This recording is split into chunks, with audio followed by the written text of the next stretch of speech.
This program features live coverage of an African safari and may include animal kills and carcasses. Viewer discretion is advised. Male leopard Tingana. So jump on board.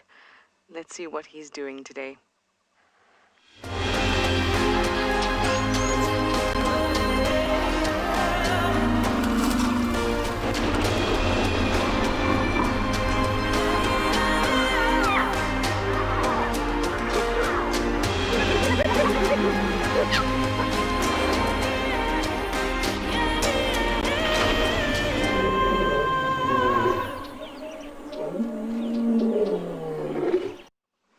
Good morning, guys. Well, what is Tingana doing this morning? He is napping, very much so. Hi, my name is Trishan and I've got Niels on camera this morning and we're very, very excited because it's Tingana and Tingana has a kill up in the tree. It's a very small kill. It's a steenbok from last night.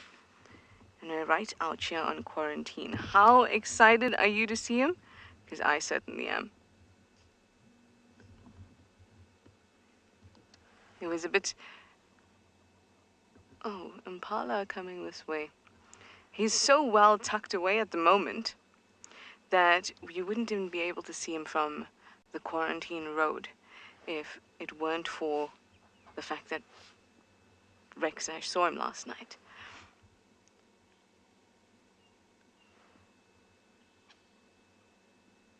Those impala have gotten his attention now.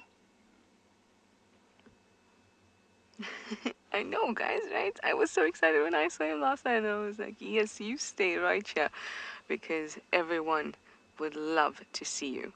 And he's looking in excellent condition. Okay, here comes some impala. So, like I said, he got a steenbok last night. And steenboks are very small antelope, only about 11 kgs. And so far... Is that a Cokie Franklin walking behind him as well? So far, he's eaten most of the steenbok with just the head and the legs and hooves remaining. Perhaps he's not satiated just enough and his impala are grabbing his attention.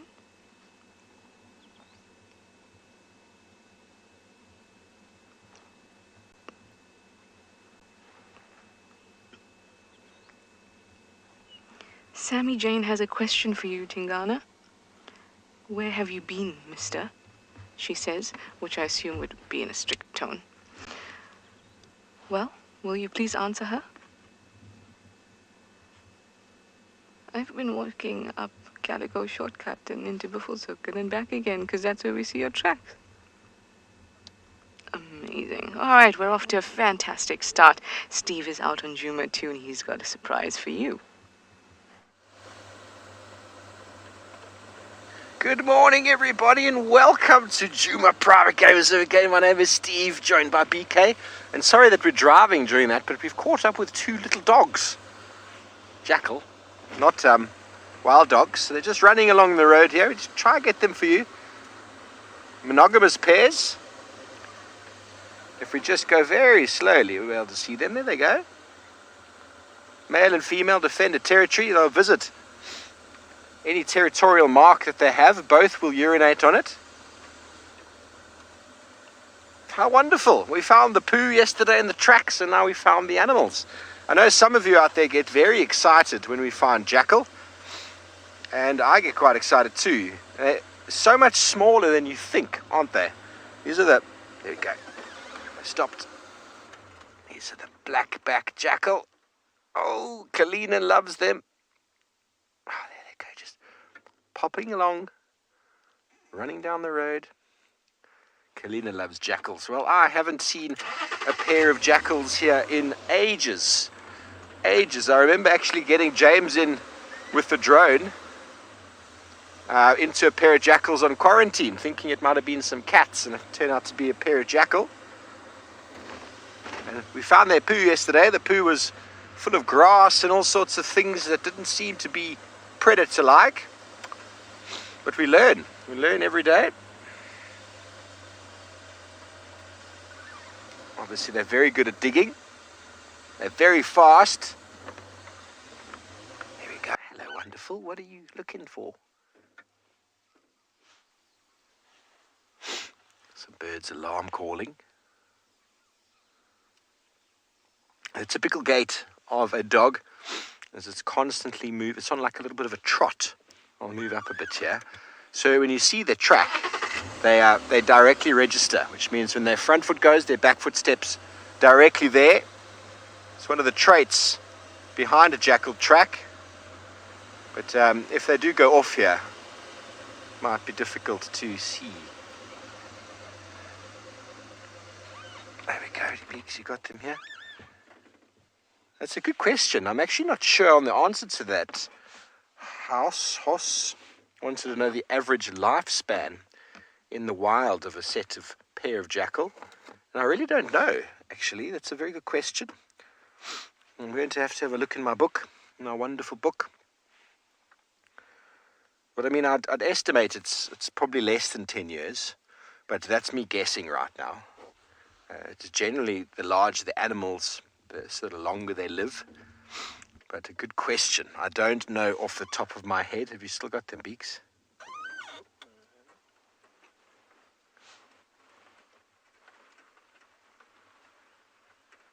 Okay, well, I don't know exactly. I'll try find out the longevity of a set of jackal, but sounds like Anbion has found their namesake.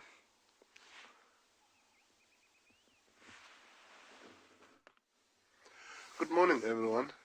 Welcome to Beyond Ngala. My name is Bunny, and I've got Owen behind me as our photographer for the day. We have lucked out as we last saw the Birmingham Pride heading completely on the opposite direction yesterday afternoon. We're right on the central part of the property, almost to the east, maybe as the crow flies, a few kilometers away from Clara Dam when we last saw them heading towards Alfred Dam last night. So it's only the 5 lionesses, the adult lionesses that are here, finishing on the remains that we can't see what it is, but looking at how small it looks it could have been an impala. So as we last saw them yesterday afternoon on the move, and we thought that they might be hunting, they were indeed, but the distance they've covered overnight to get themselves all the way down to here, it's amazing. For those that have been to Ngala and know Ngala quite well, you will understand that even driving from one waterhole to the other, Alfred Dam on the west to the Clara Dam in the east, it's a serious distance away. So I'll think that these lions have moved around for most of the night, tried to hunt, obviously would have missed some of the things, and eventually came all the way here and killed something. All the cubs are not here. There's no roast males. Even the young maid is not here. It's only the 5 adult lionesses for now, and they are busy. The other 4 are just laying down waiting for the one sister to finish. It looks like the pieces they have had is already finished. She's eating quite fast as well. Chances are that they're not going to lie here for too long after she finishes what she has. But it will be interesting to see which way they're going to go, because I would think that the cubs would have been left to the west, maybe somewhere around Opi Dam, which is our waterhole in the central part of the property. And there is the other waterhole, which is a few kilometers away from here, called Clara Dam to the east.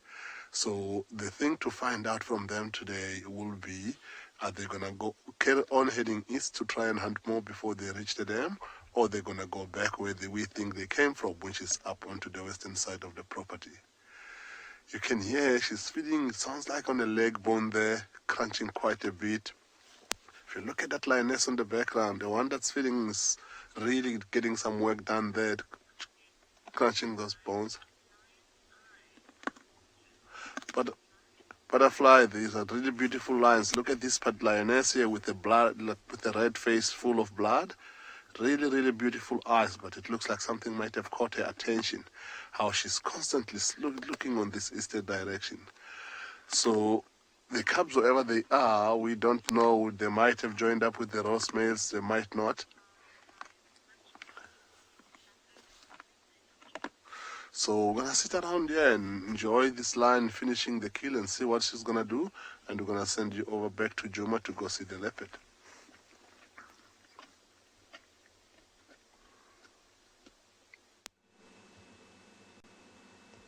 And we have Tingana looking at his leftovers for breakfast.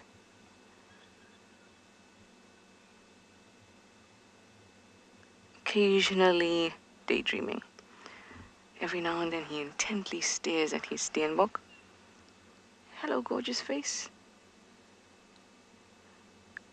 He's been yawning quite a bit.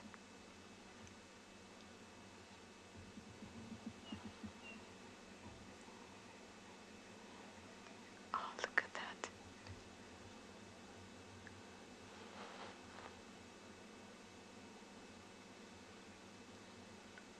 Isn't that just something? Yes, we've missed you. Very much, but you look fabulous. Yes, you do. Your teeth look great, your fur looks great, your eyes look good.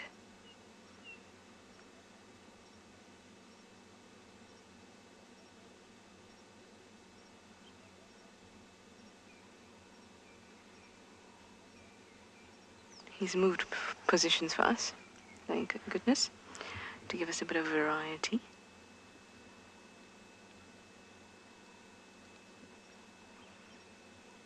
Such a good cat. It's a bit of a relief to see a leopard again. After so many weeks without spots, or at least for me. I can't expect to find spots when I'm on leave, but it just feels so good to see it again. And one of the most interesting thing about leopard sightings is not just the leopard that's in the sighting, especially when it's a leopard with a kill. It's everything else that tends to happen around it. The hyenas that come, the other leopards that might come along, the fact that they'll go up into the tree. Look at him. Sweet history, you say he's looking so regal. Well, he is the Duke of Djuma. Here he comes, our dominant male leopard, everybody. Claiming that this is still my territory. I'm looking fabulous.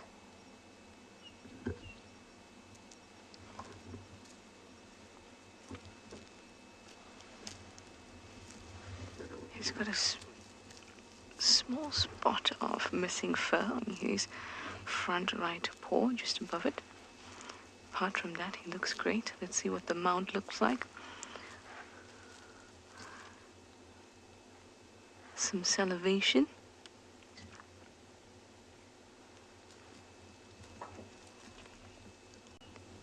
Oh, Emma says that you guys can hear the grass as he walks because the grass is so dry. Remember I told you how it's just...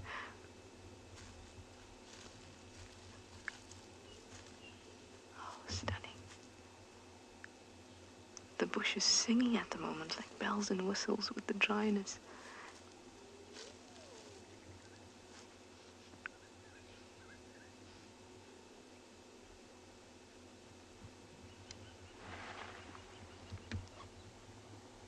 We know you can do it.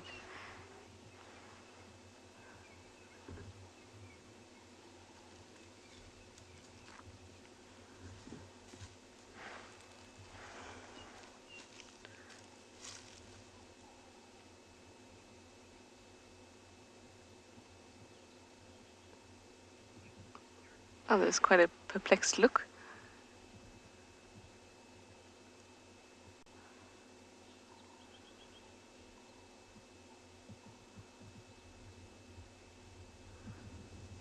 Yes.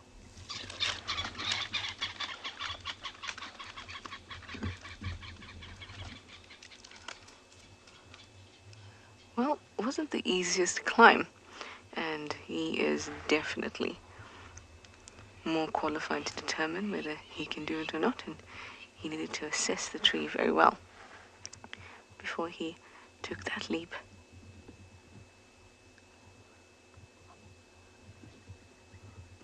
The trunk of the tree is quite long and smooth before the arms come out. So, good for him for the assessment. Alright, he's gonna find himself a comfy spot, and I'm going to send you over to Steve to see the glorious sunrise.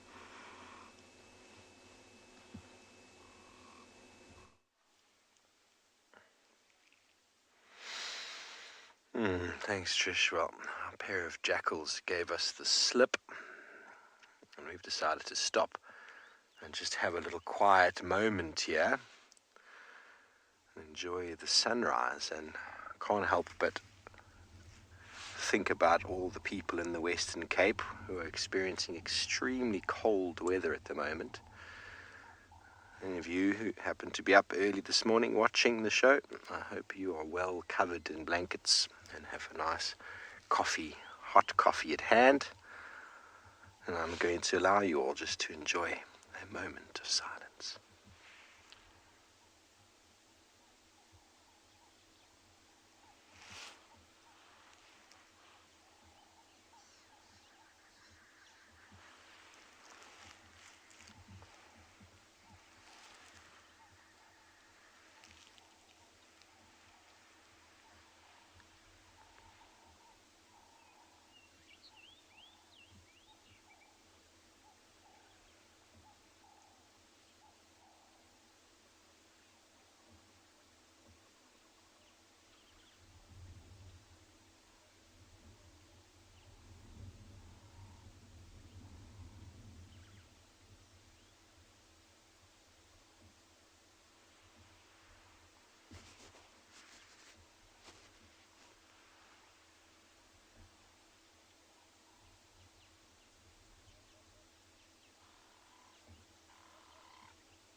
Well, I hope you enjoyed that, everybody. We'll be back with us again shortly while we send you back over to some lions on the move.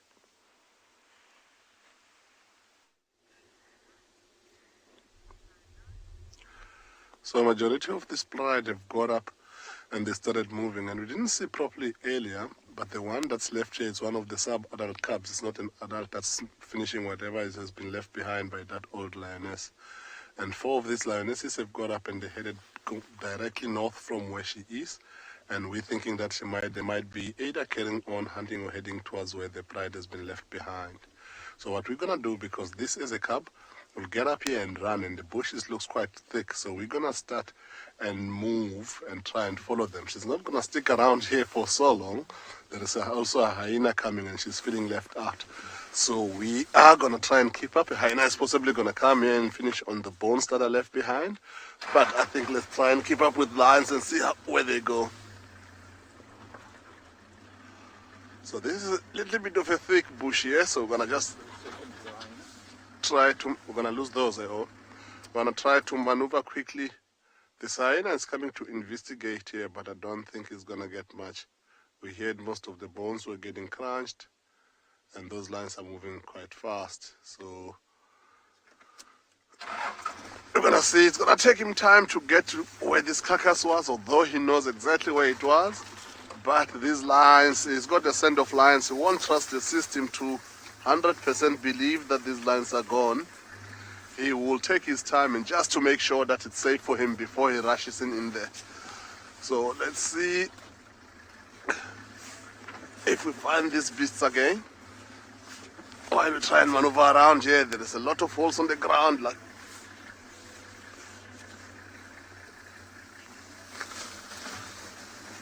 the word easy doesn't exist on when it comes to hunting for these animals. It's about like how well in position they are, and different individual animals will be different on different days.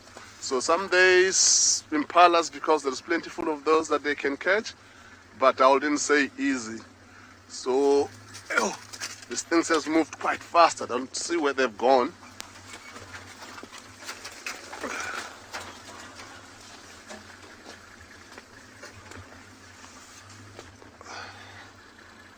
Do you see anything, man?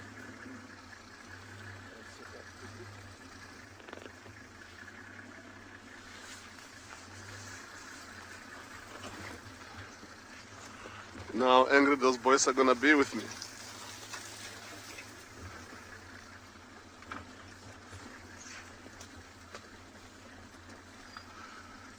Jenny, it's really a crazy time and getting one a little bit frustrated, but their camouflage is just too great. It's not, with the grass, it's not the easiest thing in the world to see, but they also cover some ground in such a short space of time, which makes it super difficult to keep up, in particular if you didn't say exactly where they've headed in. So like indicated earlier, a few of the adults left first, and then that cub got up and just ran to try and keep up with them. Unfortunately for us, we can't.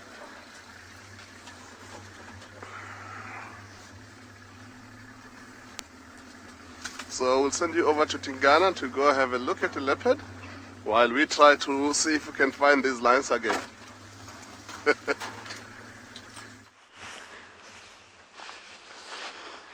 That's absolutely right, Barney. There's no easy kill. Every single animal is made to survive out here.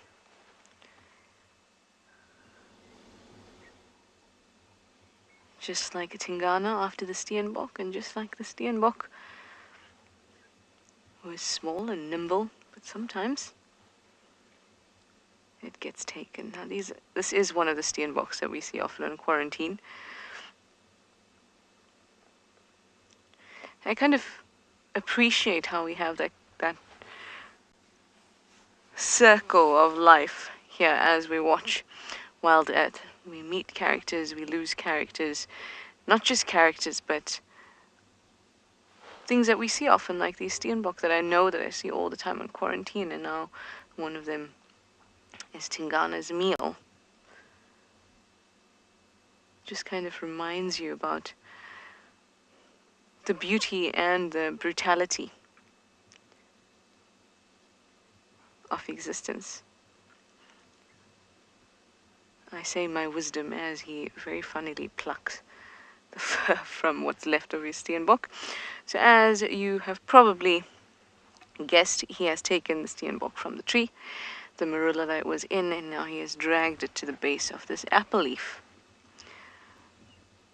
where he's very well hidden. Look at that. So well hidden. So it was in the tree that's in the top left quadrant. And now he is in this apple leaf, at the base of this apple leaf at least.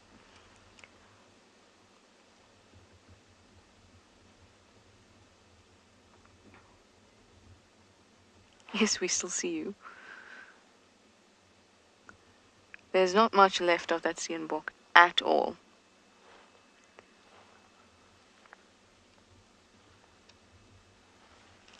Laureen, you'd like to know, well, how old is Tingana now?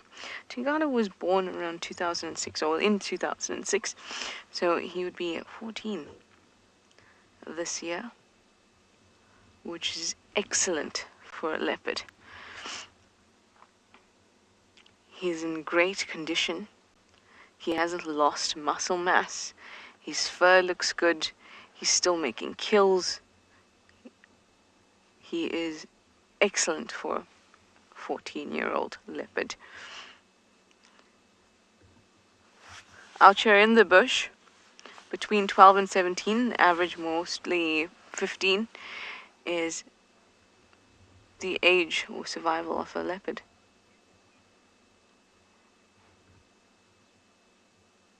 You can hear some impalas in the background. But in captivity, leopards can live to much longer. I think the record is 24 years old. And I think it was a female named Roxanne, but I can't remember from which zoo she was. It was an American zoo, I'm pretty sure. And she lived to 24 years and a couple months. At least that is the record the last time I read. But in captivity, you don't have competition. It's not just about fighting with other individuals, but it's about competition for resources.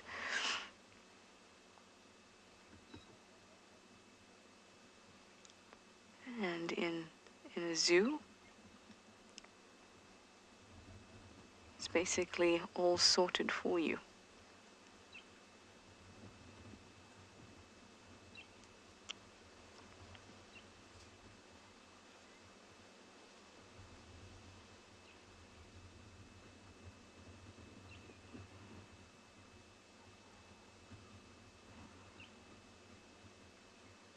Hi Jasper, that's a really interesting question. You'd like to know why are male leopards larger than female leopards? In terms of mammals, most male mammals are larger than females. This is not always the case, but most of the time that is the pattern. And yes, as you inferred, Jasper, it is because of the fact that they have to compete for mating. See, a female, once it's pregnant, cannot get pregnant again, regardless of how many times she mates once she is pregnant. But a male can go about and impregnate as many females as he can, because he wants his genes to propagate. And in order to do that, he's got to be big and strong and be able to fight off other competitors.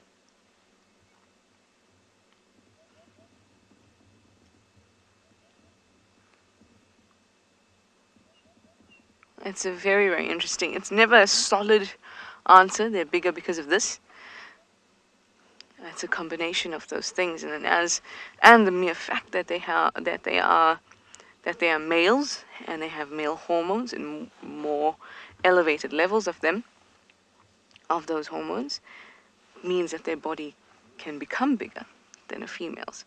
But the reason for that is sexual competition, or rather competition for sexual rights, so that they can actually mate with as many females as possible.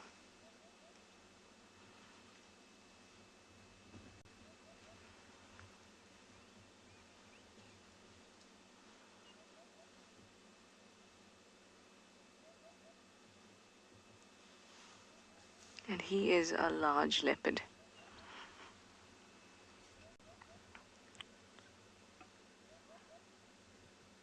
The upper bracket for leopards' weight is about 90 kgs.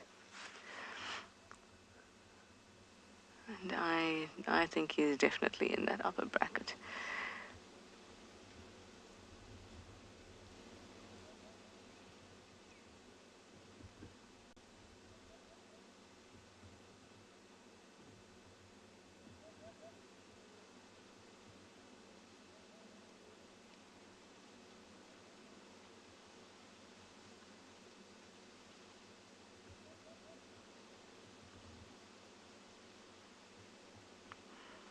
There's a termite mound nearby us, hoping that he'll decide to give us the leopard pose here on Wild Earth, and that is the leopard on the termite mound with the sun.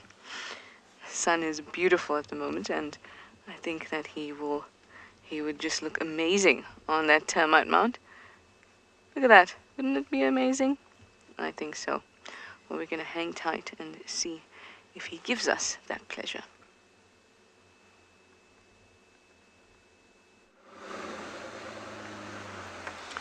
Thanks, Trish. Well, wonderful to have Tingana. I know many people have been concerned about where he's been, what he's been up to, but there he is, as if he never left, on quarantine, doing what he does. How splendid. So everyone, I found some information about jackal, and apparently they can live for up to 14 years in captivity, but on average about 8 years in the wild. So I didn't guess too badly. I suppose some recess inside my brain had that information. I just couldn't find the correct drawer. Oh, hello. You're looking very dirty. There we go. That was something I had almost certain we would bump into this morning. A hyena on the move. Now, who is that? I really don't know. It's a comet. BK seems to feel like it's comet. Where are you going, comet? Are you going to show us or find us Shadulu? Oh, another one's coming, BK. Here's another little one that almost looks like a Tima, but I don't know, I'm guessing. Hyenas on the move. Now, they're not going to the den. They are going towards Vuetelapan if they keep up on that trajectory. But they're not looking very interested in anything. It's just a walk. Their noses weren't in the air. They weren't really doing much. They'd probably been on a mission. We heard a fair bit of calling, actually, from this direction while we were up on the top there doing that sunrise. So I'm not going to follow them.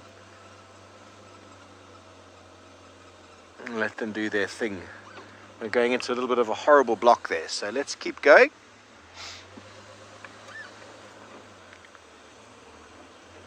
Buck, that's the thing I thought as well. Their faces looked a bit dirty. Whether they caught something or just scavenged something, it's hard to say sometimes. But they did look like they need to go and wash their face. Sticking hands into the water this morning and splashing in your face. I don't think that would be very nice right now. Don't worry, I've got a hot water bottle. Keep my fingers nice and warm. Yeah. That made me cold too, thinking about it. Shivers down my spine.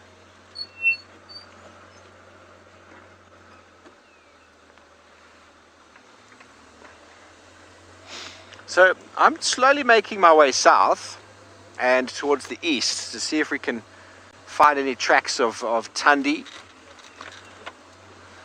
If we can figure out where she's been hanging out.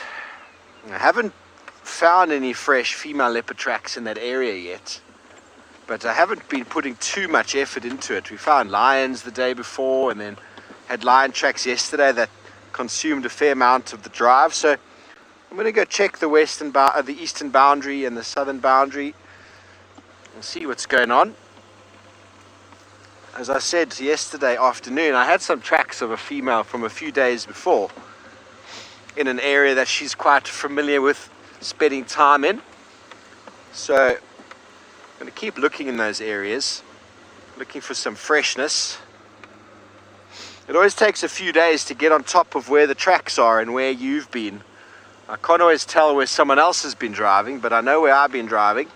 If I find tracks on top of my vehicle tracks, get a very good idea.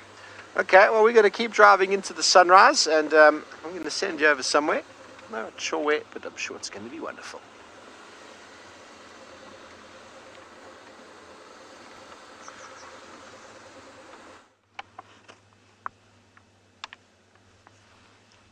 You are, and you will. It is Tingana, eating, plucking. He has not given us our prized image just yet, but I don't think we can be choosy. Perhaps he smelled the hyenas coming into Vuetela and has decided, no, I'm gonna tuck all of my food away so they can't find me. Oh, making a move.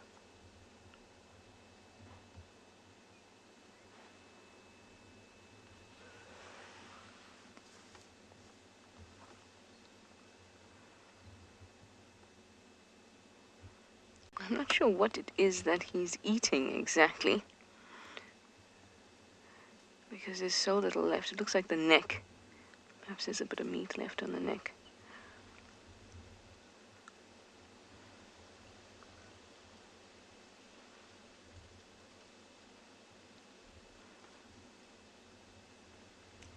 So well hidden.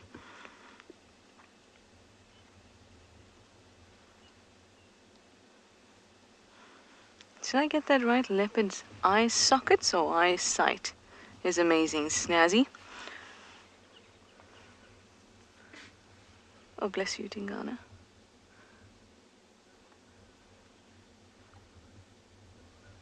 Eye sockets.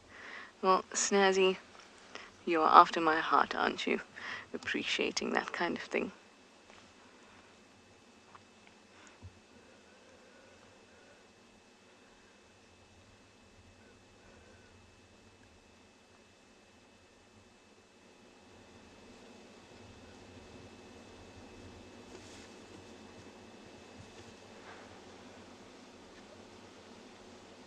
So the steenbok, like I said, is about 11 kgs. And the average leopard, and I think that he's larger than the average leopard. The average leopard would need 3.5 kgs worth of food per day. That's not what they eat every day, but if we had to average out their kills, their requirement per day would be about 3.5 kgs of meat for a male.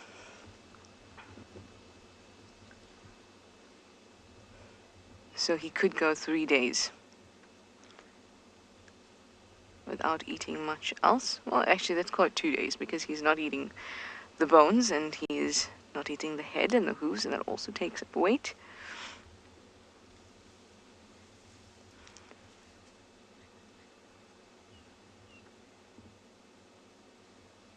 Hopefully that means that he will stay on Djuma and hunt on Djuma.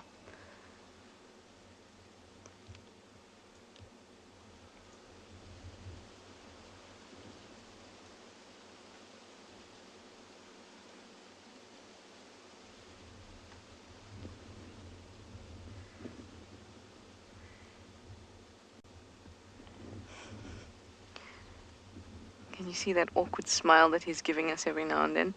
That's that's when the fur that he's been plucking off is now stuck around his mouth and he's trying to get it off.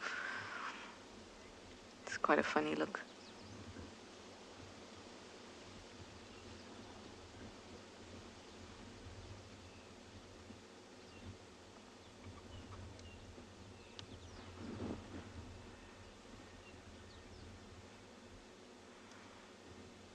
I'm picking up my head and looking around all the time, just because I'm so used to, with sightings of Tlalamba or Tingana and them having a kill, one of them showing up. So I'm hoping that we'll get a glimpse not just of Tingana, but of our princess as well. Wild Earth relies on support from viewers like you to carry on broadcasting our daily live shows. A small donation goes a long way in helping us on our mission to connect the world with nature. Please visit our support page to see how you can help and become part of the Wild Earth family. We have lost those lines. They went north into this particular section to our right. So what we're doing, because we couldn't see earlier, we looked around the roads and there is no truck crossing over. We are going to drive this road and do a big loop around to see if we find any fresher tracks crossing the road. So we're not sure if they're just carrying on hunting or they're actually heading towards where they left the rest of the pride. So as it is now, we have got no idea where they could be. They could have joined the pride and lie down, or they could still be on the move. So we're driving and stopping and listening to hear if we can have any giveaways from impalas or any other herbivores that they're seeing danger in the area that we might respond to go see if anything is there. So far, no luck. We will loop around. If we don't see anything on the roads, we might end up going down towards one of the dams to go give it a check and see if they haven't made their way all the way down there.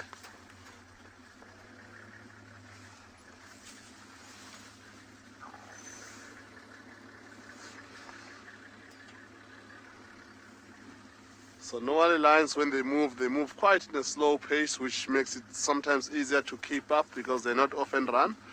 But this young calf that was staying in the carcass took us on a little bit of a wild goose chase there, make us wait behind with him to see as she finishes that carcass that they were feeding on, which looked like it was a baby impala. But after that, when she got up there, she just took off and ran through this tallest grass and thick mopanis and disappear for good for now. But hopefully we'll catch up with them if we pick up their tracks and see what they're up to.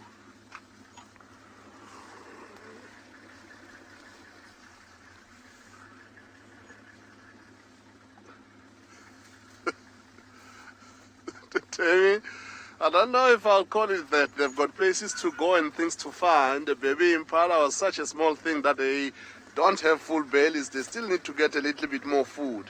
So from their side, they just need to carry on, do what lions do best. But unfortunately for us, the bush there was not the easiest bush to try and keep up with them. But hopefully they're going to come out into the area where it's going to be a little bit workable for us to be able to get to them again.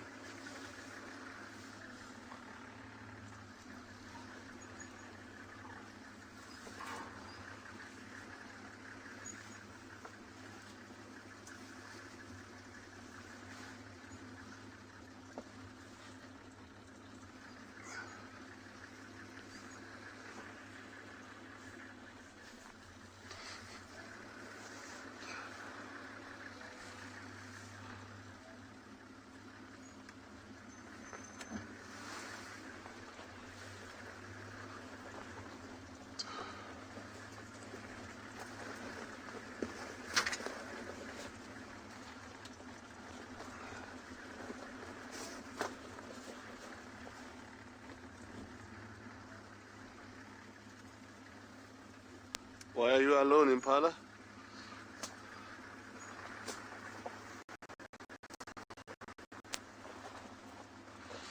Yeah. Cool. So we will keep on looking and keep you updated to see how things are going. In the meantime, we're going to send you over to Steve.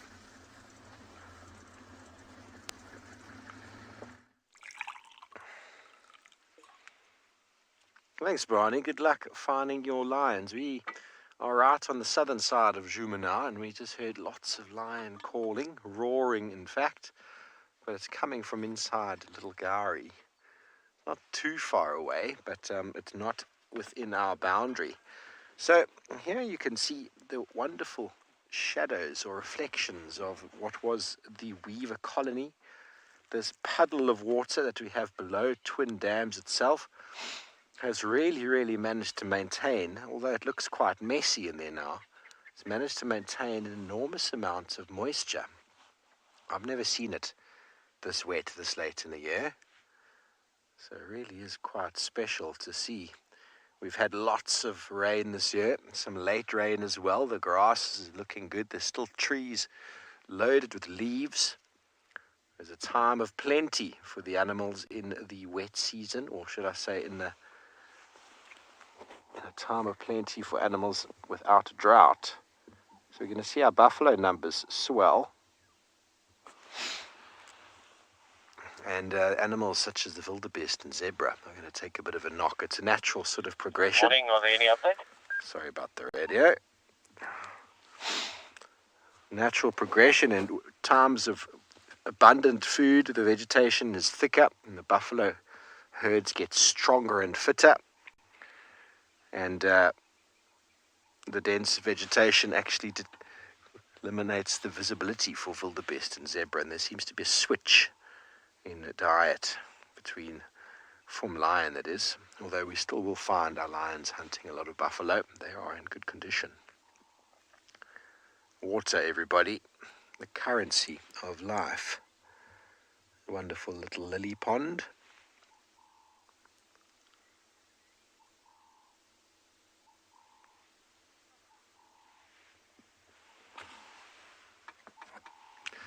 Safari Kitty, yes, the mosquitoes are still around. I've got a whole host of them living in my room.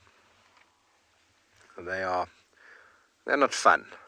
They are not fun.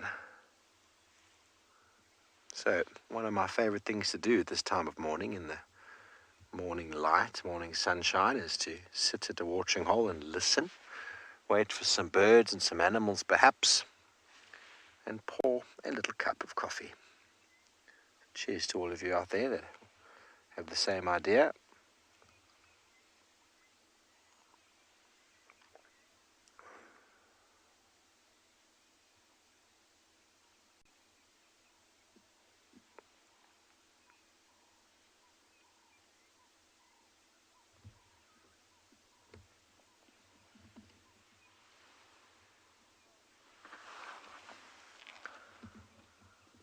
Oh, hello. Oh, wowza, look at that. That's a snipe. How cool. Oh, cool. Well done, BK. I have not seen one of them in ages. They got so much sass. They're always wiggling their bottom. Nice long probing beak.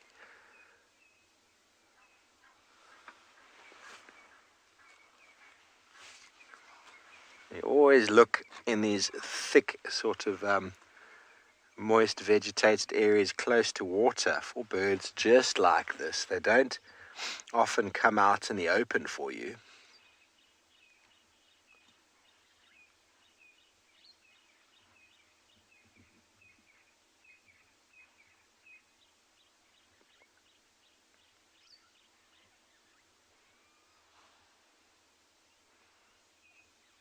The male painted snipe, great painted snipe, I do believe.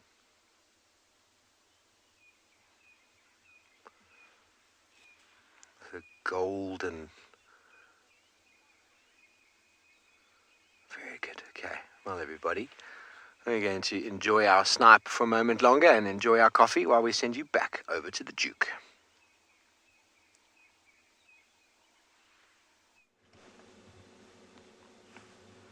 Oh, excellent, Steve. We were just saying it's very chilly today, although the sun is hitting us nicely. Apparently it's warmer than it was yesterday, which I find a little bit hard to believe. It's 11 degrees Celsius, 52 degrees Fahrenheit. I think it was 10 degrees Celsius yesterday. But the wind is chilly, so coffee and snacks, Steve, sound great.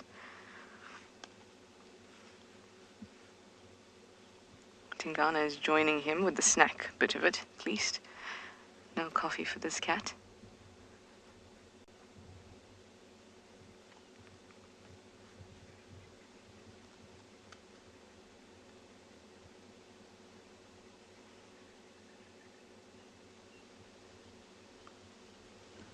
We can't exactly see what he's tucking into, or which part of the steenbok he's tucking into. But my only thought would be that the only part that's really left is the head, so maybe he's getting some nutritious brain.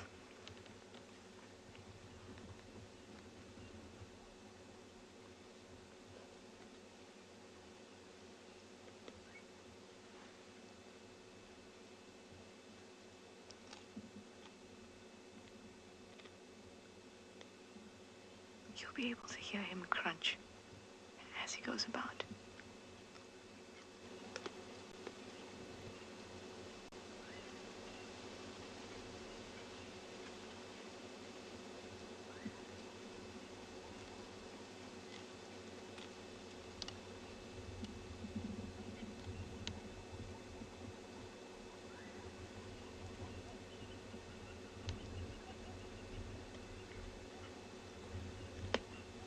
Oh, that was a big crunch.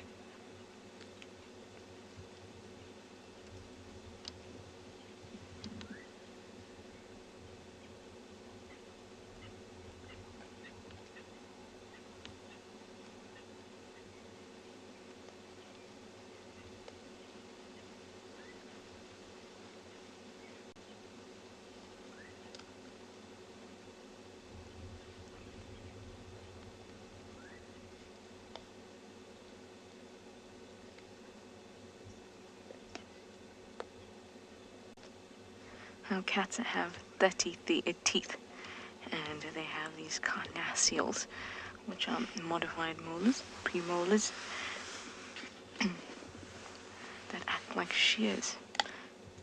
Oh, that was a proper crack.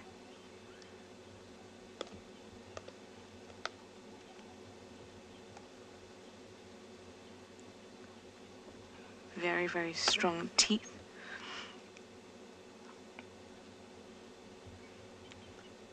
Lovely. Enjoying his breakfast. Let's go find out how Steve is enjoying his snacks and coffee.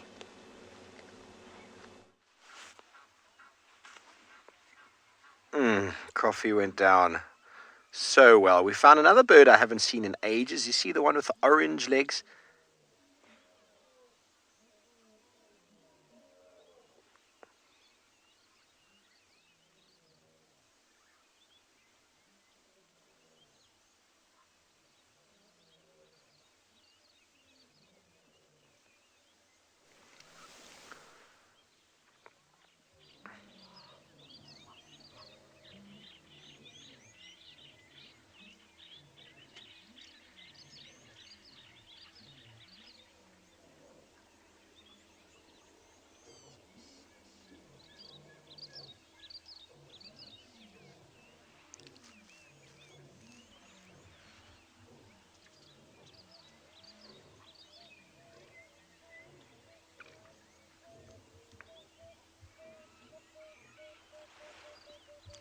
Sorry that I went quiet there, everybody. I hope you could hear those lions calling, coming from directly south. So that is the black crake with that ridiculously luminescent orange or yellow beak. How cool is that? He's also got a bit of a bum flick. Those brightly orange legs and the black body. It's a mature adult with a bright yellow beak. Almost looks like he's going to some sort of disco night trance party with that glow-in-the-dark beak. But like the snipe, both these birds are very commonly found around the edges of what we call rank vegetation. So very sort of moist, sort of saturated ground. And it's interesting because they both have an overlap in food with regards to earthworms, crustaceans, and mollusks. Whereas the black crake will also feed on insects, even small fish, plant matter, and some seeds. Very long toes to allow them to walk on that mud. And very nice to see. I think the snipe and this black crake are the first I've seen on Djuma. And that habitat we talk about, how this little puddle below Twin Dams is quite rank and quite sort of prominent now. It hasn't been here very long. Last year, the year before that I recall. And so these sort of different habitats that occur around provide the different food and available area for many, many different species. Leafy, his eyes match his legs. Yes, they do, don't they? He's a wonderful little bird. It almost looks like he's been out all night with those red eyes.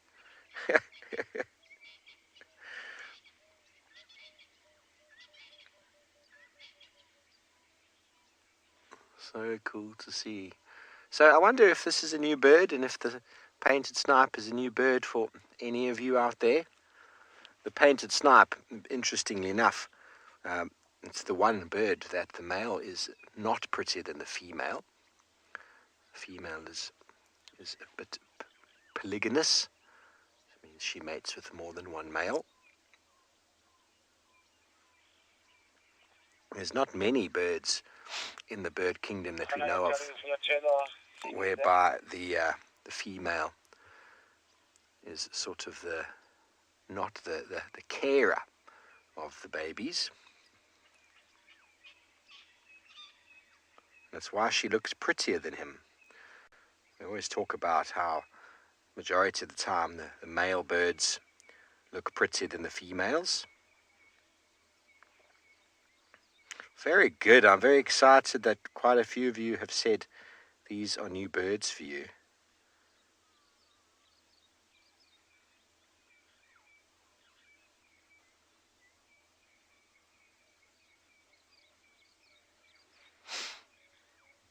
Very nice. Add them to your list, your virtual list, and this guy's giving us such a splendid show.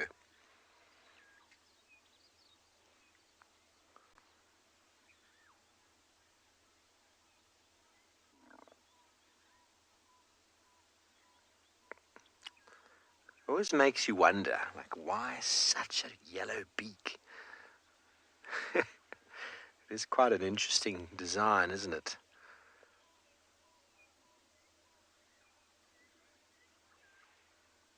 You know, nature's wonderful, and you look at some of the things and you've really got to think. Yes, exactly. Highlighter yellow. They serve purpose, of course. I mean, the male and female are the same, but it obviously shows maturity, and it separates them from other of the same species.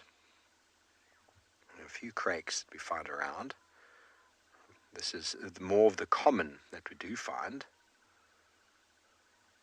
The others are not nearly as colourful.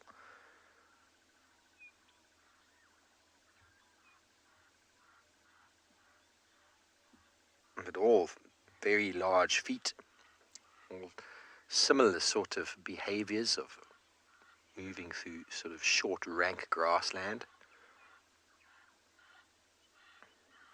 And there's a couple of them yet on the list that I haven't seen in my life. Some specials.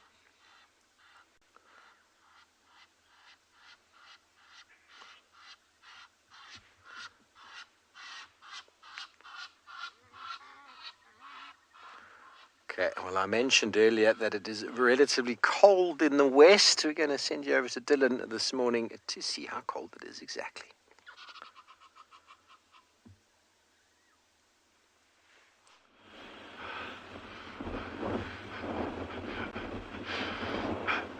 Good morning, everyone, from what is genuinely a properly cold morning out here at Tswalu Kalahari this morning.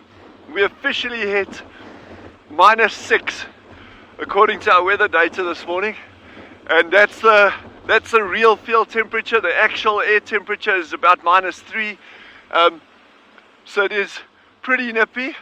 And but yeah, Jean-Ray is always with me, sitting on the back, hunched over. And he's got like 4 or 5 hot water bottles around him. Yeah, he's just really comfy. He's actually lying in his duvet or his sleeping bag there. But so he looks snug and warm. But no, I'm just kidding. But it's great having you with us again, even on a cold morning. I'm driving very, very, very slowly along here today. There was actually a sighting about an hour ago on this road of an African wildcat. And this is a species that I've been trying to find for quite a while. They are very common here, but they're incredibly elusive animals to actually see or get a good sighting of it. And we had that brief glimpse of one after the drive had finished the other day. But I really want to be able to not just see it for ourselves, but show all of you these little animals, because they're really, really cool. So we're just going along very, very slowly. We are going to head up to the rockstar meerkats later, but they're not going to be going anywhere soon. I lent my gloves to Jean-Ray this morning because he was so cold. But thanks, Jackie, for asking about that. I never wear gloves. I'm like a dinosaur. But we'll get a wildcat or a caracal. So weather like this is actually, believe it or not, very good for them to hunt in, because there's a lot of wind and a lot of animals shelter out of the wind on the ground behind bushes. So that's actually good hunting time for cats.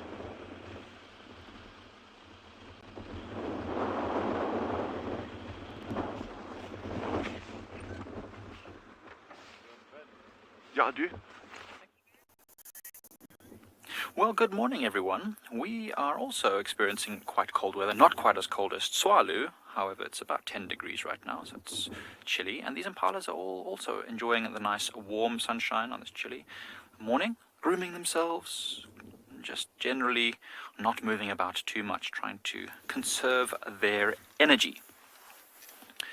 Good morning, everyone. I'm Michael Anderson. Behind the camera is Gerrit, and this morning we have been searching around for any signs of those cats that we saw yesterday.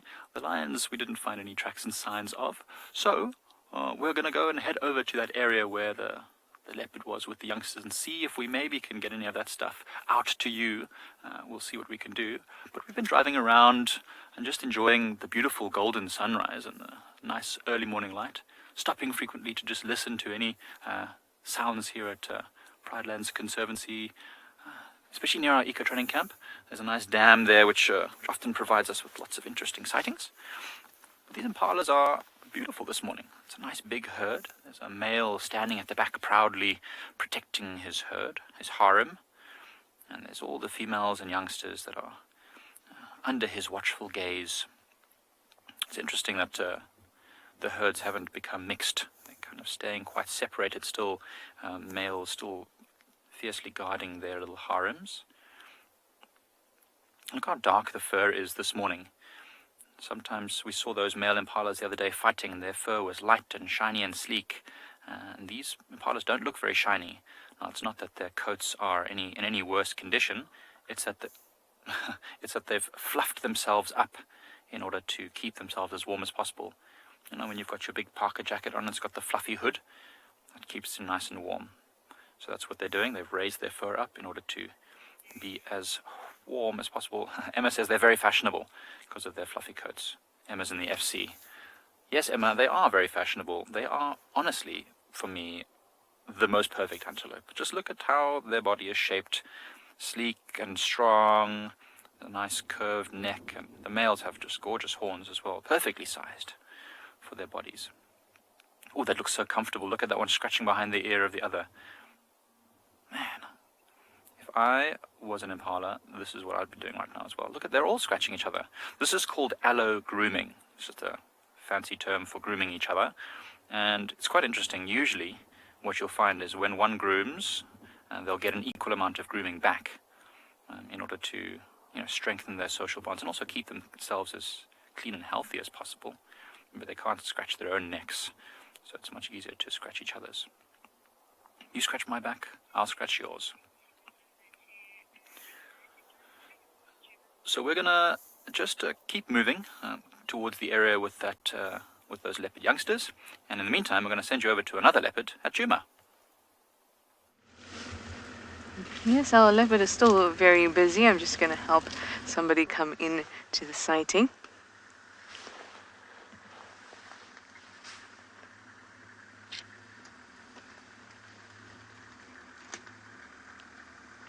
He's so well tucked away beneath this apple leaf that it's quite difficult to see him. He's just at the base of the tree there.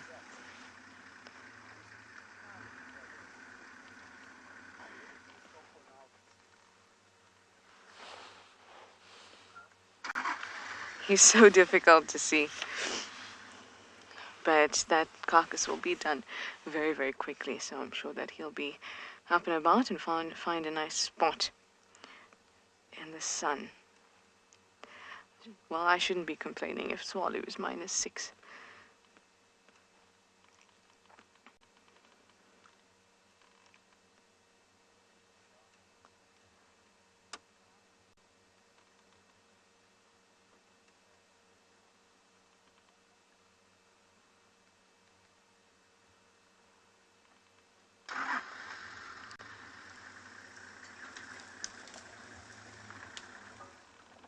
There's that beautiful face.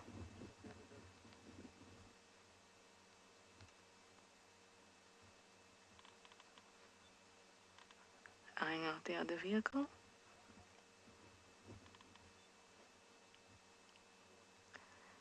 He's so used to the sound of our vehicles and things like that. I feel like it's almost an obligatory look.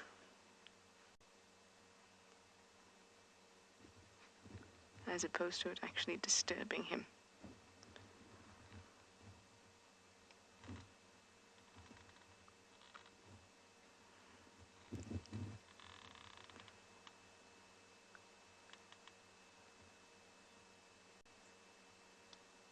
What have you seen?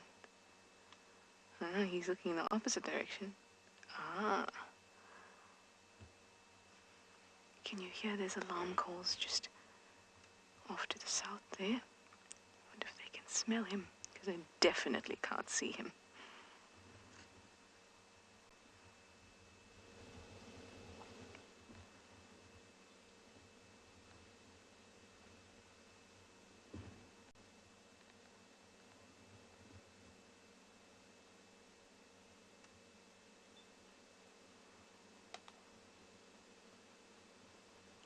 Some more crunching going on.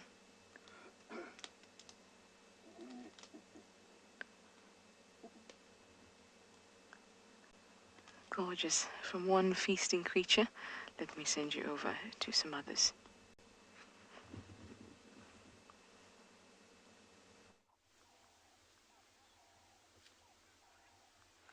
Thanks, Trish. Well, we found some more birds for you this morning, everybody. This is the southern yellow-billed hornbill that looks as if they are attacking a termite mound. Just trying to see exactly what it... Oopsie, don't fly away, boys. There could be ants moving around on the ground. There could be termites. Whatever it is, they're very, very small. Very good at flicking back their heads and munching.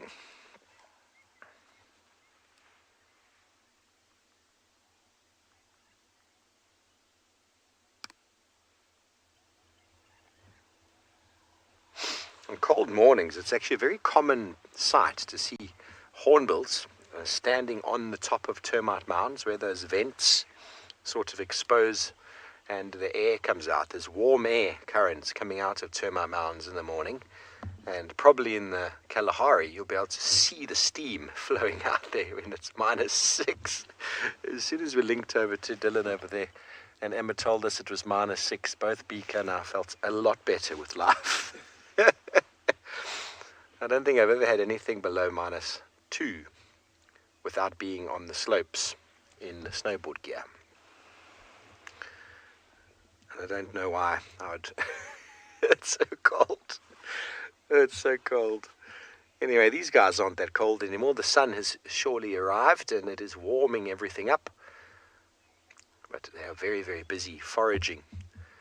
There we go. He's on the top, PK. The one on the top there. He's found some more. Now, that's kind of like the vent up at the top of a termite mound. And sometimes you'll find them sort of perched just over the vent. There we go, just like that, with the heat rising off of it and that warmth obviously going into the feathers. Basically like what we do when we go to a heater. We stand there, we rub our hands together at the heater to warm up. It's amazing how by warming those extremities we can warm ourselves up, and they'll position their feet in the right position. That warm air running through the sort of breast feathers. But then feeding is also a good way to warm yourself up.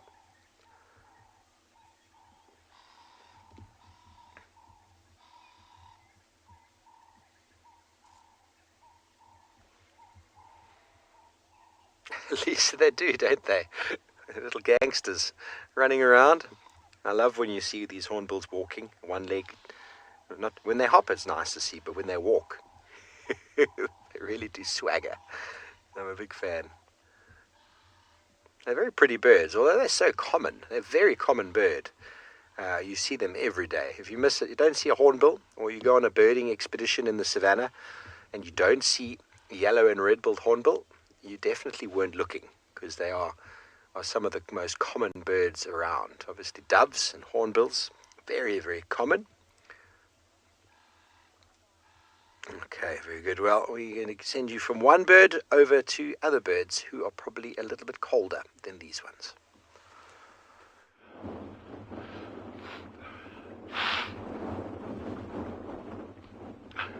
Well, Genre and I wanted to actually come down, and I was curious to see just how cold a duck's feet would get. And let me tell you something, a duck's feet, I think those duck's feet are pretty cold, because my feet are pretty cold. This water it's cold. And I just had to do this as an experiment to see what it feels like in this water. So, that's old Shelby, Mr. Shelby over there, and he doesn't seem to mind this water, but it is very cold. I can tell you now, it is icy cold. Yeah, and I was saying, this water actually doesn't get so cold. It retains its heat, but Yeah, I have some expletives, but it's probably not appropriate for this time of the morning on camera. But yeah, no. You! Lisa says I'm crazy. This is very cold. This is like, Genre, it's your turn. No, I can tell you, I've got huge respect for that duck and anything else that lives in this water. Yours is... I did bring a towel with, by the way, if anyone's... Yeah, wow. Yes. Woo, la la. Yes, that is... I can't even feel my legs. Yes. I don't know what that duck is thinking. Now I know why they nest underground on aardvark burrows. That's where I should be at this time. Yes. Woo.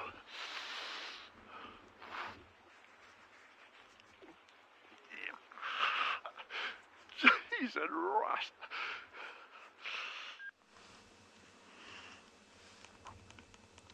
Dylan, there's absolutely no good reason in my book for you to do that.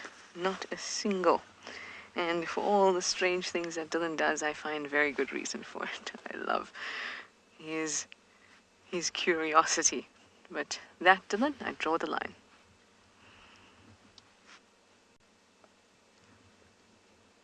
I feel like that's something Genre would do as well. I mean, step into the water, not draw the line. Genre doesn't draw any lines. They must be having the time of their lives together, those two.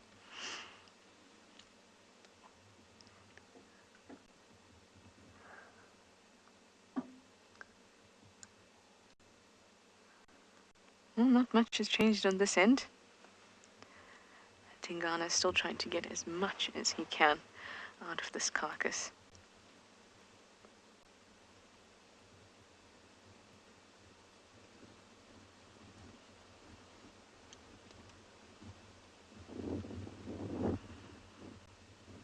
Now, all cats, including your house cat, are obligate carnivores, which means that they have to eat meat. Their digestive system is only suited to eat meat, and besides that, there's certain compounds that they can't synthesize that they have to get from meat.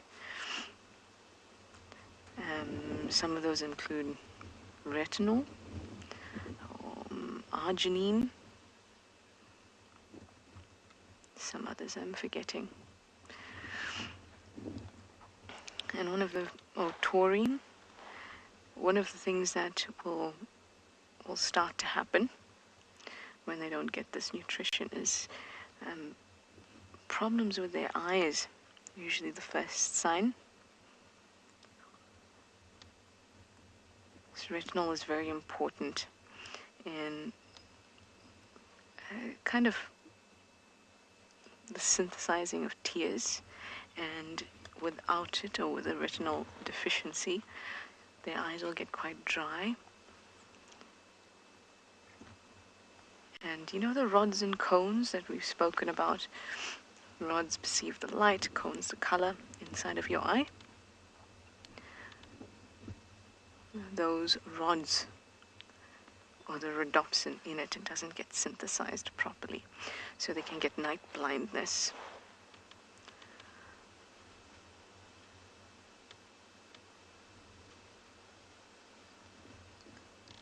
It's very, very important that they get good meals. And what doesn't help either is if that particular animal that it's eating has those kind of deficiencies, and even though they may look like they're eating well, they're still not getting the required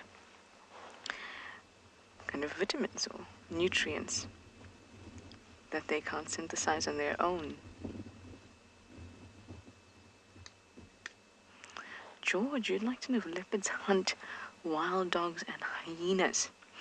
Generally speaking, predators don't actively hunt other predators, and that's because as you go up in the food chain, there is a reduction of energy that is available in that carcass or in that animal. So if you're eating a herbivore, it's still getting direct energy from the plants, which are basically having 100% energy from the sun. Oh, there's a nice bit of flesh. Well done. So they won't generally eat other predators because they're not going to get very much energy from it, but they will get protein. So you will see them eating them if they come across a dead predator. In the case of cubs, that's different because that's infanticide. They will actively go after a cub that is not theirs. But generally they will steer away from eating or actively hunting each other because what they get from it, nutrition-wise, is not sufficient.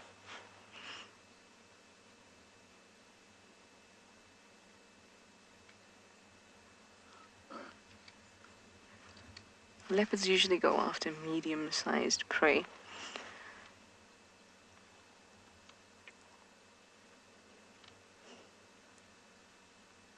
An impala is just basically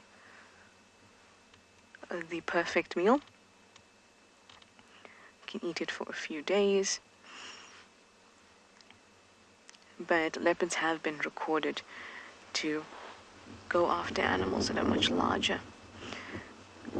Even giraffes or even a 900 kg eland. It has happened before, but it usually would happen in an area where there's not a lot of competition. And they don't have to hide their carcass, don't have to hoist their carcass, so they can just kill that animal and be right there and eat. Okay, I think he's almost about finished. Let's see what he does. I'll send you over to Barney in the meantime.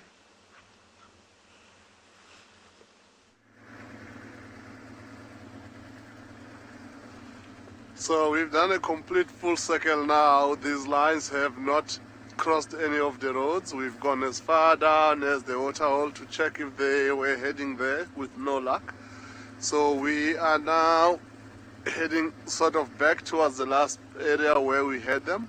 We've got trackers back in that area following tracks at the moment. It looks like they might be heading back towards where they left the rest of the pride. So of course it's still nice and cool now, so the trekking session might still take a while because these lines might still be on the move.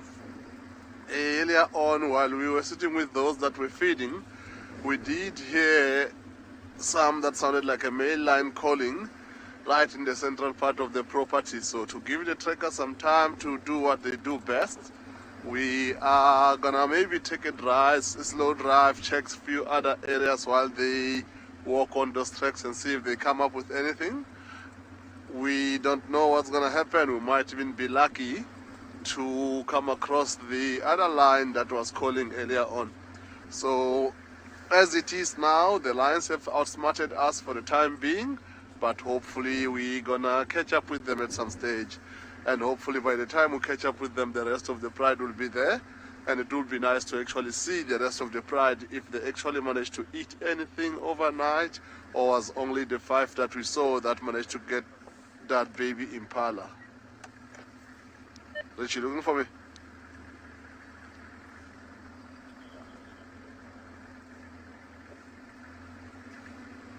Copy it in Tangen, let me them.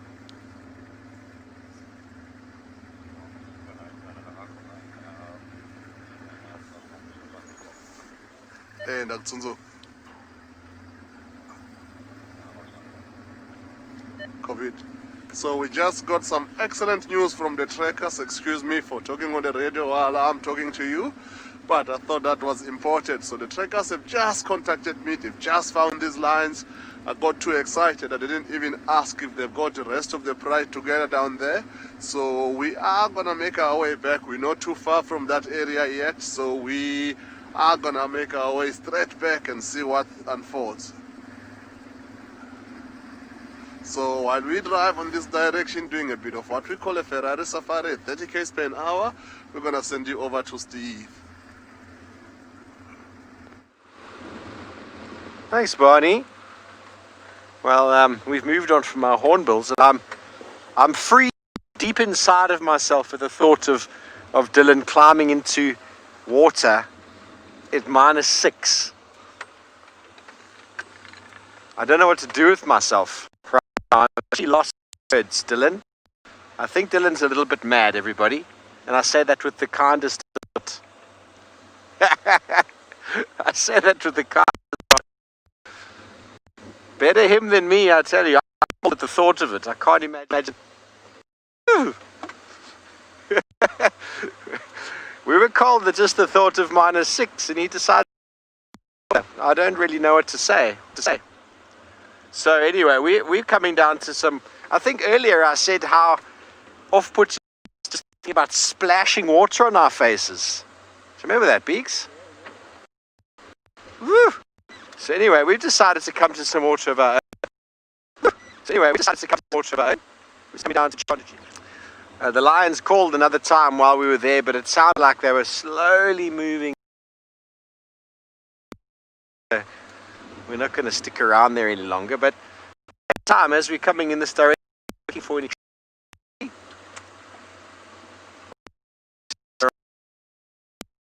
Kuchava as well as Subui, so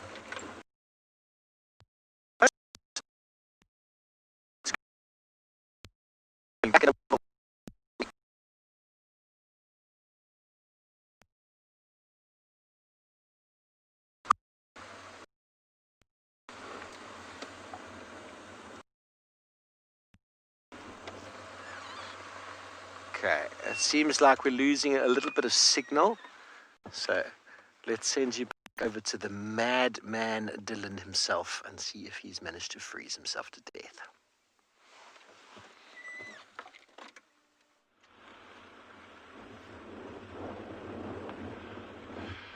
I'm alive, but I want to know, I've got a question now. I want to know, how on earth do animals survive in temperatures like that? You know, a duck swimming around in water like that is, I've just got new respect for all of those things that live, and not even just the ducks, just thinking like the microorganisms living in a body of water like that they can tolerate those kind of conditions. And what was really interesting there was the air temperature is obviously very, very cold in that, but I'm actually, the mud itself that my feet were in, that is where that was incredibly cold. And so how do things survive in those kind of temperatures? I've just got new respect for things like that. Wow, wow, wow. So genre now, we've changed our tack a little bit here. What we're going to do is we're just going to keep going slowly through this area where we've got that wildcat the other day, and that one of our guides saw it this morning as well. Because if we can get a wildcat, I'm going to be absolutely ecstatic. And I said to Genre earlier, if we get a wildcat, I'll do a lap of that dam. I'll change my mind. There's no ways. Even if we get a pack of wildcats, that's not going to happen.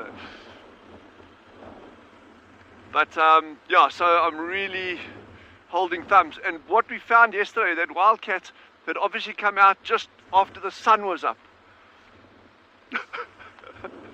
JP says I've got quackers. I think I have.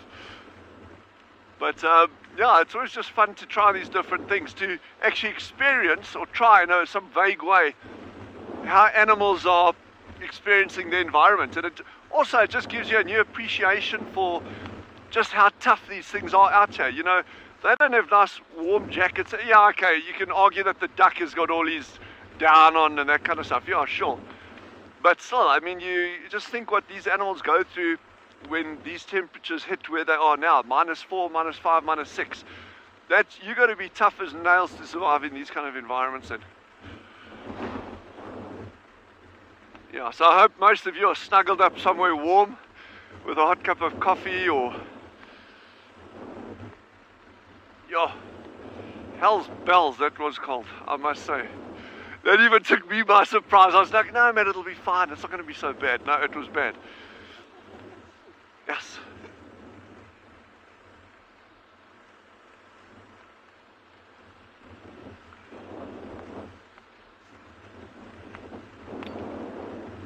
So Claudia, that's a very good point, and that's what my reasoning was there as well. Claudia's wondered if the water's like, he's always wondered if the water's a bit warmer, and that's why ducks will stay in it.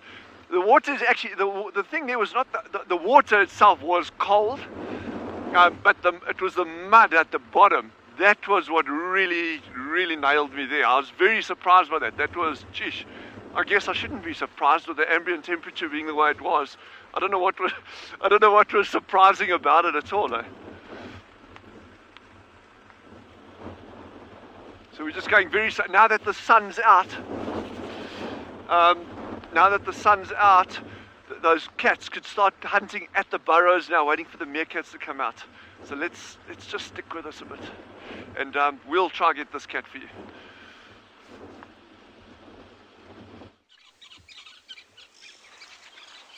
Thanks, Dylan. Oh, I just can't think about it anymore. You and your puddle and pond. By all means, it was probably warmer at the bottom, but then you got out into the wind, into the cold. Not fun.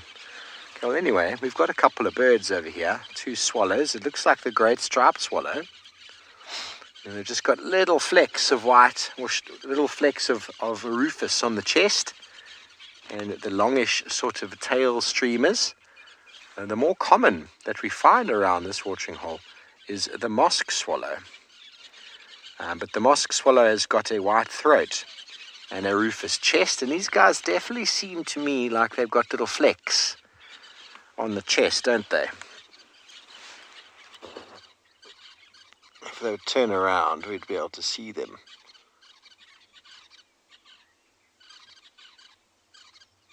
Looks like it to me. So we've decided to do a spot of birding this morning, as you can tell, seeing as we found some really cool birds already. Time to continue on. And we are at Chitwe, everybody. You could hear the buffalo weavers making a lot of noise.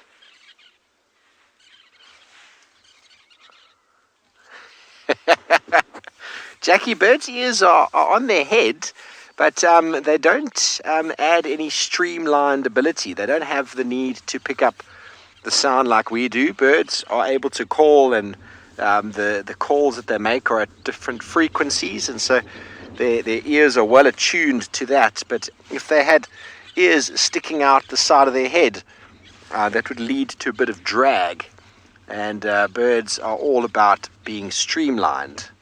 So they've lost the need for ears. But if you've ever seen an ostrich, they've got pretty large conical sort of shaped discs on the side of their head, which are or not should I say discs, but little lobes that are internal.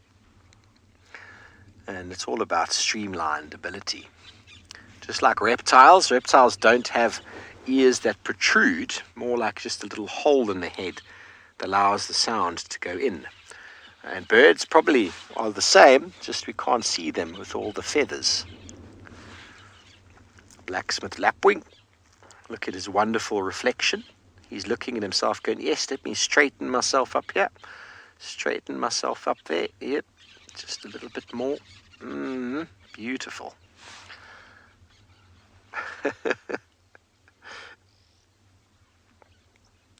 He's not shy to get his feet wet.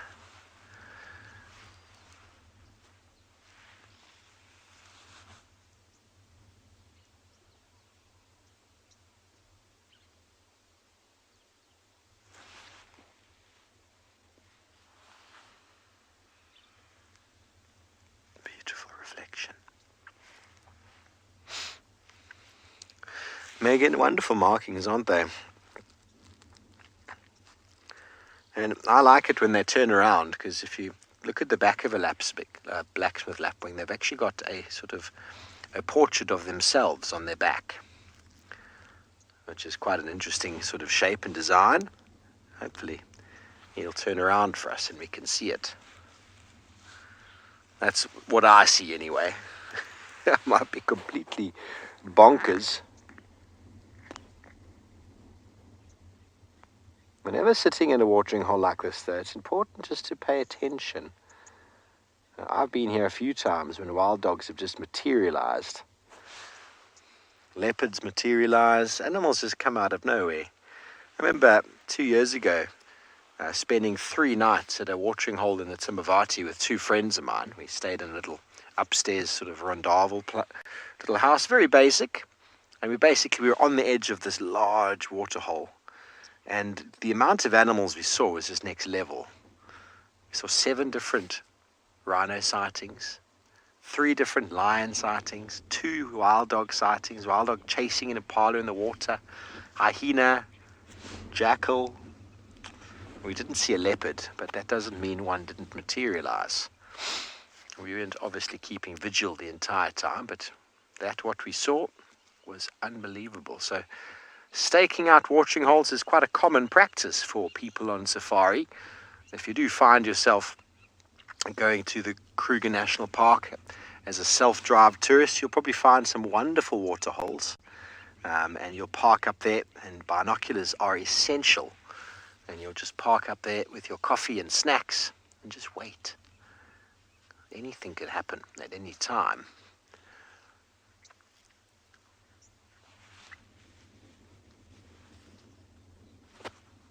Okay, well, we're going to stay here with our birds. We'll send you over to Tingana, who's enjoying his meal.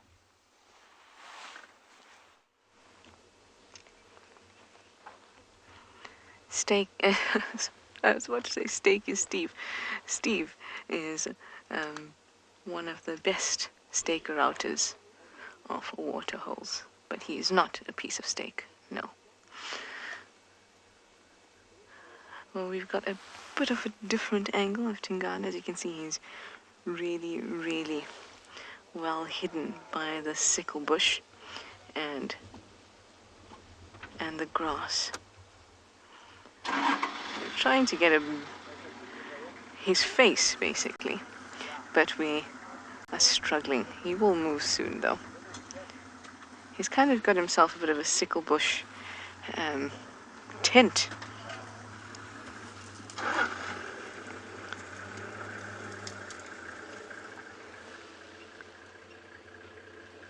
You could throw a top over that and you could stay in it.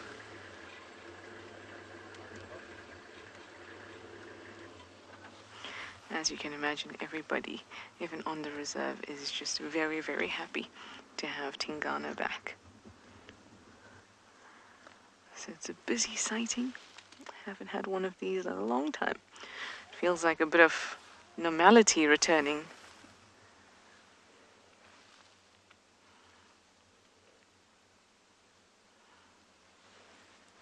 Fernaz, you're 13 years old, and you'd like to know, is it true that leopards can rotate their paws 180 degrees?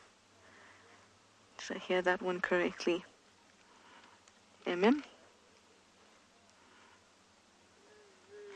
While they do have, oh, I know that they have flexible joints in their ankles, as well as their wrists. I'm not sure if they can rotate them 180 degrees, but I will have to check for you. But I can't say that I've heard that one before.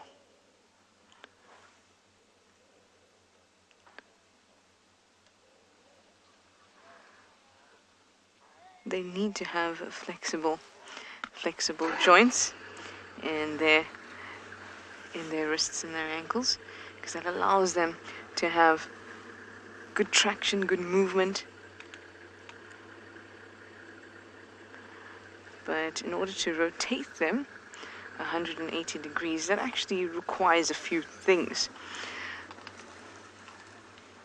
For example, one of the things I can think about immediately when it comes to rotation of limbs and joints and things like that is an owl and an owl's head, the rotation of an owl's head. So at the top of our neck, we have 2 joints that allows for rotation, right? But an owl can rotate their heads basically 240 degrees. So it's 3/4 of the way to the right to 3/4 of the way to the left. And that's because they only have one of those flexible joints. It's kind of like pivoting on your heel. They don't have the restriction of the up and down one like we do. So structure has to be different in order for extreme rotations at certain points of the body. So that's definitely something to check out. But as far as I know, I haven't heard that one before. All right, it seems like everybody is staking out something. I'm staking out Tingana, Steve is staking out the waterhole, and Mike is staking out a tree.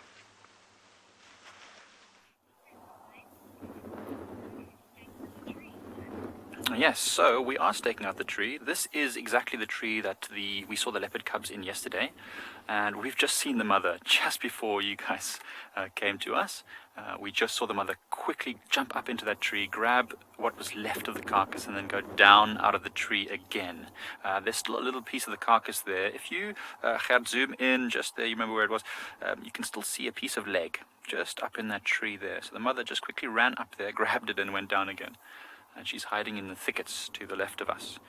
She's not a fully relaxed leopard. She hasn't had a lot of time with vehicles, so she's a little nervous, so we don't want to go any closer and disturb her anymore.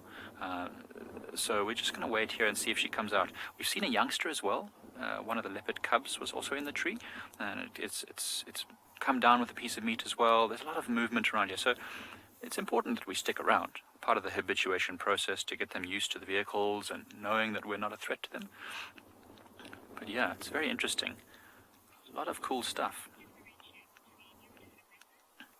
Scott has asked how we differentiate between the different leopards. Well, Scott, it's a good question to ask. We've actually figured out through looking at the footage from yesterday that the leopard that is here is called the pixie pan female. You've also, or some of you have seen her already with Taylor when she had her youngsters on another kill in a tree a couple of weeks ago. So both these cubs and the mother are still here, the pixie pan female and her youngsters. It's good to know. They're both females as well, the young ones, which is great. Now, the reason we can tell the different leopards apart, Scott, is because they've got very, very distinctive patterns, especially on their faces. For example, on the cheeks of the leopards, where the whiskers come out, there are little spots above the whisker lines, and that often is quite distinctive. For example, the two cubs are, one is the 2-2 female, which means it's got 2 dots very prominently on either cheek, and the other one's a 2-1 female, which means it's got 2 dots on one side and 1 dot on the other side. And then sometimes above the eyebrows there'll be very specific lines and markings, and that's really important. So we have to have lots of pictures of the leopards' faces on both sides of their faces so that we can slowly begin to identify which ones are which. I really wish you had been here a few moments ago when that leopard just jumped up into the tree. It's amazing how agile they are. That's a tall tree, probably about 5 meters tall, that tree, and up and down that like it was nothing. It's really good to see that they're doing super well. Well, it's great to know that these leopards are still thriving around here, but let's send you over to Trish where you can see Tingana's spot pattern.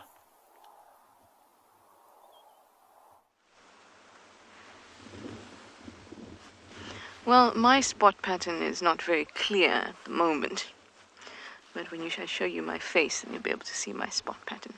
It's 0-0. Unlike Tingana, who is a 5-5. Hopefully he'll show us his 5 spots above the whisker line.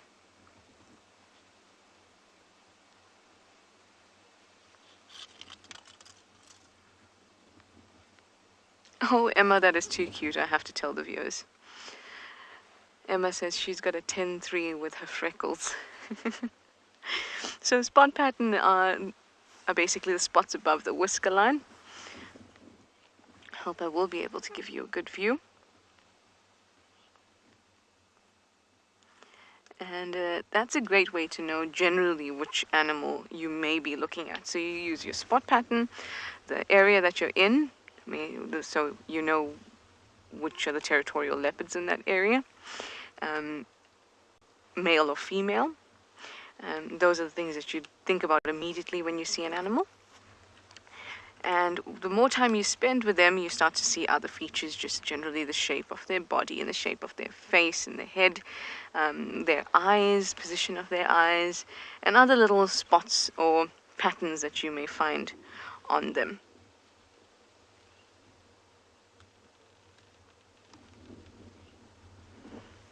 Tingana looks like he's got a butterfly that's sat down between his eyes with wings open.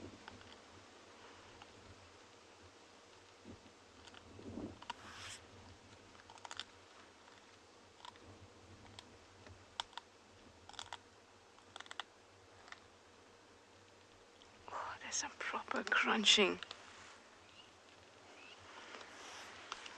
Those are his carnassials that we were talking about.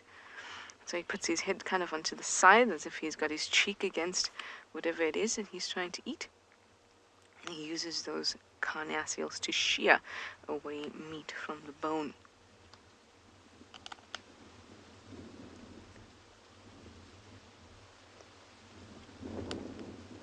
Really, really strong teeth. These canines, not really used for eating. Canines are used to make a kill. They're not very useful when it comes to eating. I mean, you and I know that too. When we're eating, we might bite with our incisors, the teeth in the front, and then we chew with our molars in the back. But our canines, we don't use them that much when it comes to eating, or especially in the case of carnivores that have large canines.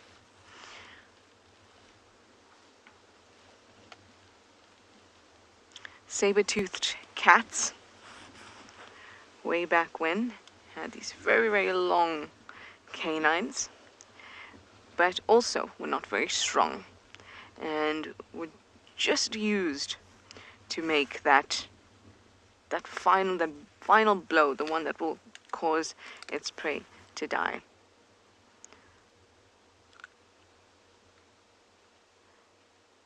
And in the case of saber-toothed cats, those were also very brittle teeth, and most fossils found of them have those teeth broken.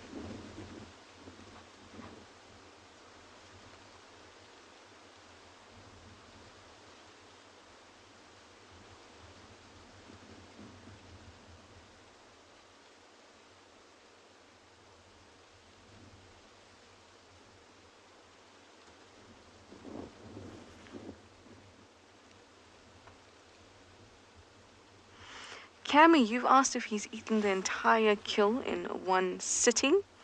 Well, he did make this kill last night. It was about 9:30, I think. And so he's been going back and forth to it. Standing by, yours. Would you let me know when he moves? I will do that. Okay, thank you. We're very lucky with our cameras that we can get a great view of him, even if we are far away, even if he is well tucked into the bush. But people who are just, in the game drive vehicles, it's quite difficult for them to see him as he is.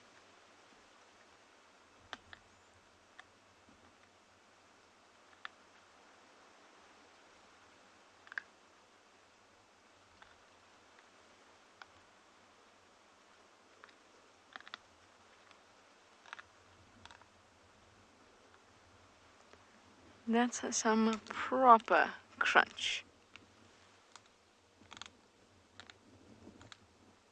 Oh, what a gorgeous close-up, and there you see the spots as well. Well, Ngala has caught up with their big cats. Let's go and see them.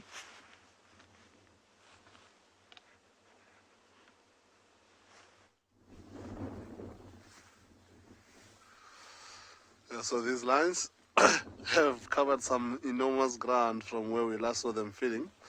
In such a short space of time, they easily covered maybe 3-4 km, if not more. But they have not reunited with the rest of the pride. Still the 5 that we had earlier on. They look like they're just taking a break. I don't think they're settling down for the morning here. It looks like they still can move more. You can see it looks like they had something on the grass, but the wind is pumping at the moment, so it could be just the wind. But you see how they're all turning around and they faced exactly where they came from earlier on. So as they're lying like that, their sense of hearing is much better than ours. So I was surprised if they heard anything that's interesting for them to deal with that we didn't hear, because as it is now with the wind, we can't really hear much past what they. So the three of them are still quite alert. They haven't had time to clean their faces with the blood of that baby impala that they had earlier on, but the other two are completely flat out. So you can see their bellies are not looking, some of them are looking full. This particular female in particular, she looks much more fuller than the rest. So she might have been the one that caught that baby impala and managed to get. Yeah, they're really adorable indeed. And yeah, so some of them are looking more fuller than others, but then they could still do with a little bit more food. So the direction that they headed on is the same direction where their tracks came from earlier on in the day. So we're thinking that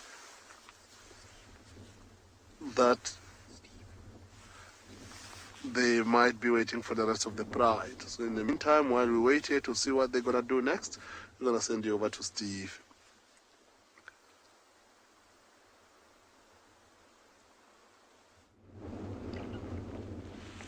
Thanks, Barney. Well, good luck keeping up with the pride there. We moved on from the watering hole thinking that the wind that was blowing across the water was cooling us because it was getting very cold. And we've actually now realized that the cold front that has been looming across the country has finally pulled in. It is freezing. The hot water bottles that both myself and BK were using have diminished in heat, given off all of their warmth, and the icy wind is cutting through us. Brrr, with a capital B. So anyway, we found a small little two wildebeest, and kind of looks like they're two boys. You normally tell that by the fact that the horns are wider than the ears. There's what the bush breakfast site out here called Mike's Kitchen on Chitwa. Look at him just standing there, putting his bottom to the wind, trying not to get too cold. The only thing for it now is to hide behind a wall or something, get some form of a berm, depression. These open areas, which are the primary sort of habitat type for wildebeest, definitely expose them to the elements, but at the same time also gives them very good eyesight and visibility. I mentioned before about how wildebeest and zebra numbers get impacted in times of high rainfall because the vegetation gets longer and the bush denser. The lions have a bit of a switch, but you will find wildebeest for the most part out of these open areas, constantly grazing. If you remember my chat yesterday about the grass layer, wildebeest are actually a very, very impacting species. And in high numbers, they have the potential to degrade the vegetation because they don't let it rest. There's no more migration in the Greater Kruger. There used to be, but that was curbed, I think, in the 40s or the 60s with the erection of a veterinary fence on the western side to prevent wildlife mixing with livestock and transferring diseases. So the wildebeest stay in areas, and we call it sedentary. They don't move, and the pressure exerted by them is immense. They fall under what we call a category 3 feeder. It is the same as impala and warthog. All three of those animals, it's well known that in high numbers can have devastating effects on the vegetation. Category 1 are animals like white rhino, hippo, that are bulk feeders, and they don't have any effect really. They just open up the vegetation. They don't have a negative effect. But these concentrate feeders, such as wildebeest, will graze the vegetation right down to the roots. They roll around as well in their middens. They scratch and they scrape and they cause disturbance, which of course is a natural process. But without their moving, there's no rest. Warthog They scratch as well and dig and shovel up the grass with their nose, revealing the roots. And obviously, once again, that disturbance is natural, but in uncontrolled circumstances, their numbers can lead to degradation. An impala, in the herds that they accumulate in, moving through an area, they leave no leaf uneaten, no shrub, forb, or leaf uneaten. It's like locusts.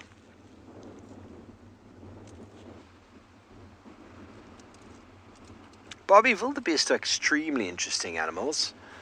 They are a very strange looking animal, but interesting nonetheless. And I think just still being able to witness them in the Great Migration in Kenya, I've been posting many photos of that recently, of my exploits last year on Instagram. And it is really wonderful to see them. There's obviously called the white bearded gnus up there. These are the blue gnus. But very similar in many respects.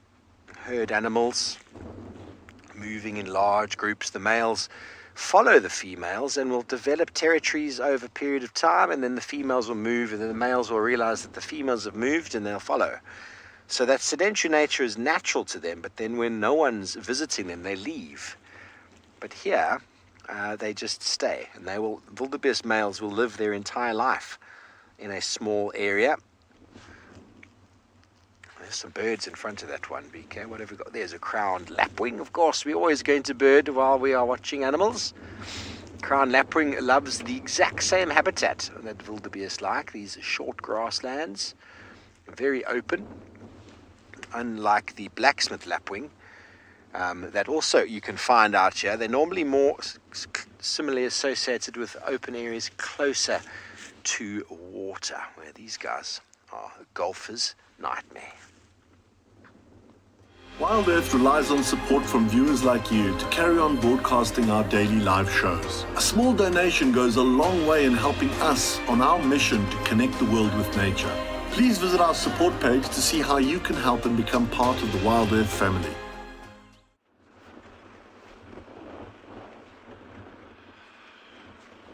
So we've just been taking a nice slow amble, still keeping our eyes open for any wildcat activity.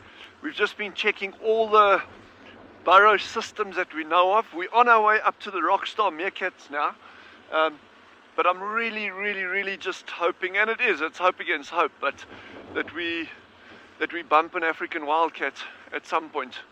I'm very chuffed, at least, that we know that there's one that's living in that particular area that we were at earlier. And so over the coming days, we're going to keep on working that site early in the mornings. And let's just keep our fingers crossed and that we get something. We're about 5 minutes away from the rock stars now, and then we're just going to get our clobber off the vehicle and walk down to them. So hopefully we're going to get some action, but this cold weather, I'm not hugely optimistic that there'll be too much going on there, but let's try, we never know. It's just great being out here, it makes you feel alive.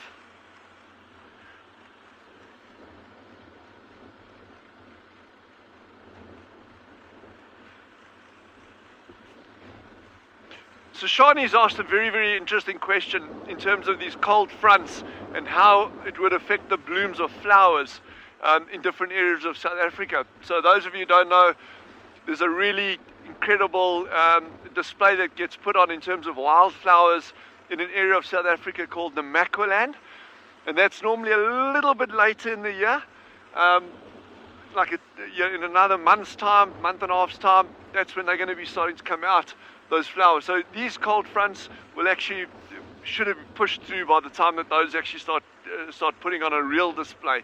But what we're seeing here on Tswalu, the other day I had, and we couldn't go through all of them because they were quite scattered, but in a relatively small area, I had 9, this was last week, I had 9 different species actually flowering. So these are tiny, really nondescript looking little things. Well, they're stunningly beautiful if you're up super close. But a cold front like this, when you get these incredibly low ground temperatures, that will obviously knock those flowers back. So good question. But also a lot of plants actually these cold snaps are actually really, really good for weeding out the weaker ones, that kind of thing. So it's not all bad. Cold snaps are actually very, very good.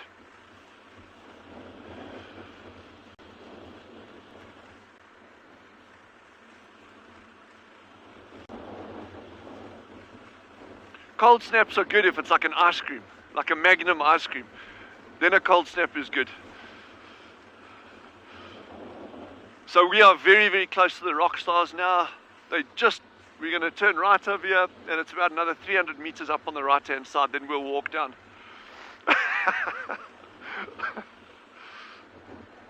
But it is a gorgeous morning out here. Yes, every morning out here is gorgeous. It's absolutely the best in the world.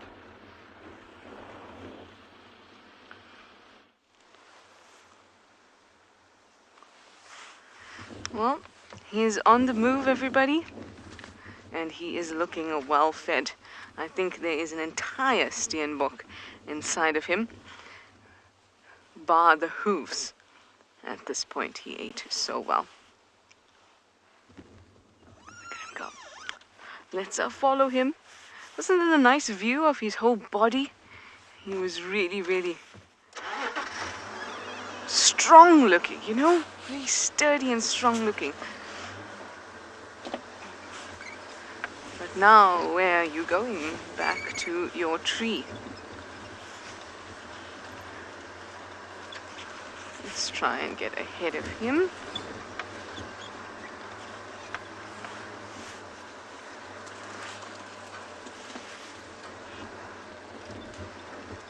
Hold on. Bump. Bump. There we go. There we go. Let's get a nice look at this beauty.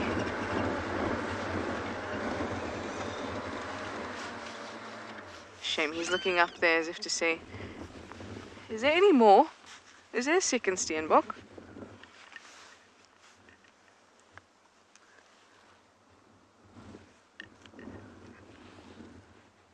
Maybe I dropped some?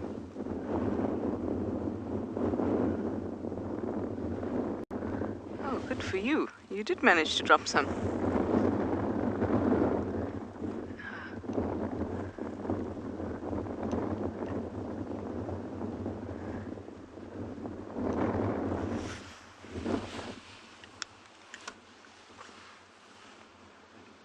We got a bit of offal for dessert.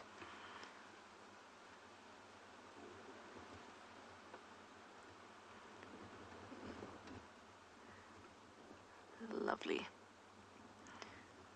Oh, that.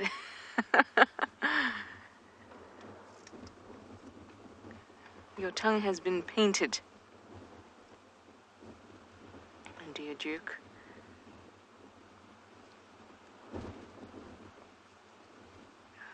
You can hear the wind is really, really picked up.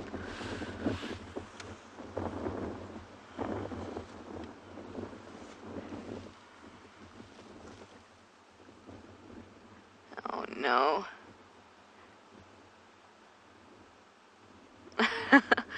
Jackie, you say it doesn't look like he could possibly still be hungry.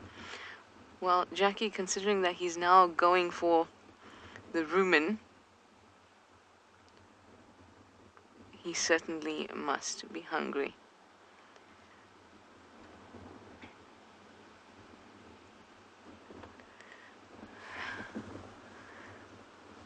Oh, that is, I mean, you know that with that time when you have a lamb chop and you feel like you haven't had enough and you just kind of chew at it, hoping that you'll get a bit of meat. I feel like that's Tingana at the moment.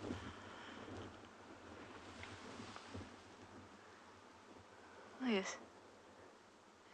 Oh yes, there we go. Very nicely done, Tingana. You've emptied it and managed to get the bit of flesh off it. Well done. Very good.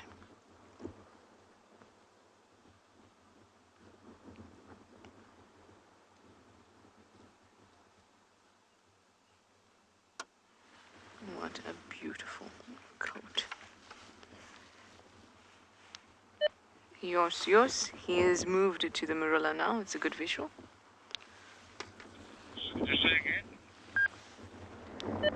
He's moved to a nearby marula, the original one. It's a good visual. Okay, I'm making my way there. I'm here at 300 amps. Okay, copy. Yo, so what's he doing there? No, I just asked it to let me know when he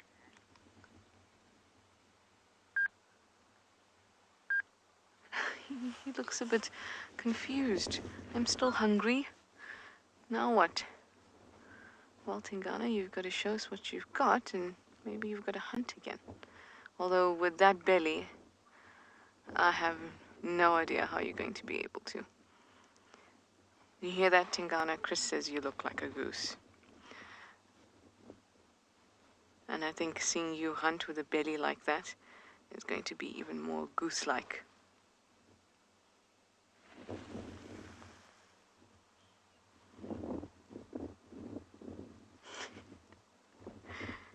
Very cute. Now I will play house cat and be the cutest thing you've ever seen. I've never killed a steenbok in my life. Adorable. All right, let's send you over to Steve. Let's see what he's getting up to at his waterhole stakeout.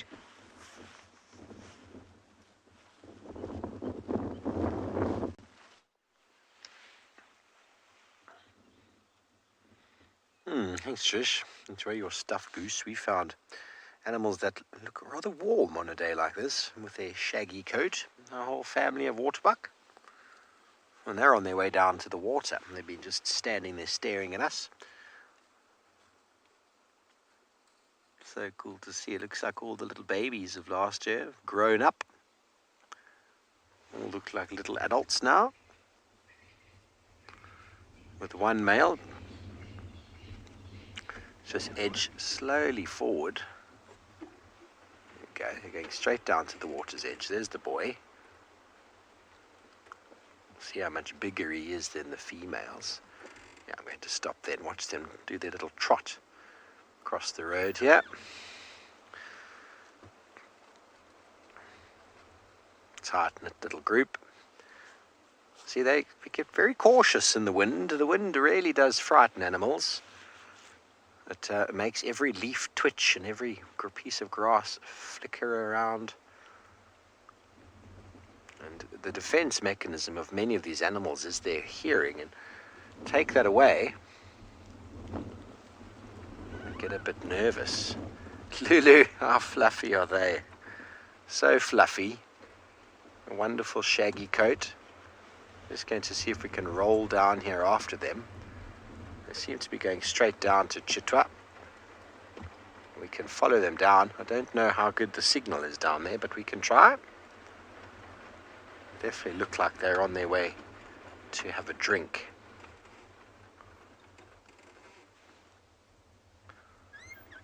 Ziggy, yes, they will. A big one, not really. I've had, in my early career, a male leopard with a pretty much adult female waterbuck. Twice. He actually even managed to hoist it. And then I've had a number of youngsters that have been eaten by leopards. Tundi, even in my first 6 months or so, she had a baby waterbuck up on Juma. So they will. But obviously the big waterbuck are just out of their reach. I've seen Tingana walking along, and he looks up and there's a big male waterbuck. Look at him. Tingana just immediately starts walking. He's like, no ways. There's no ways I'm going to try and attack a big male waterbuck. The weight and the horns, a little bit too much to attack, but too much to bite off. It's much easier to catch an impala or a steenbok. But baby animals of all species are always prone to predation. We even saw in the Mara, I think with David and Ralph, they saw sort of youngish giraffe hoisted up trees from leopard. So the opportunistic nature of these animals is there, and they'll always catch the easiest. Okay, while we're losing them, let's go down, see if maybe we can catch them having a drink. So much nicer on the other side of this little slope. The wind is buffering, all the vegetation's buffering the wind for us, should I say. Go down here, catch rather fat sausage.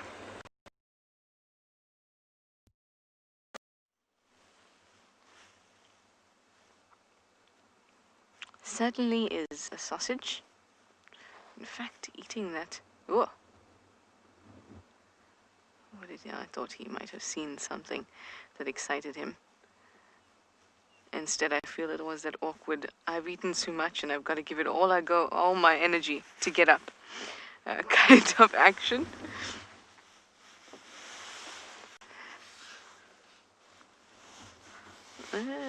It's quite a thick area that he's walking into. It's a bit awkward to actually get around. That's very close to where he had dragged his kill to that apple leaf.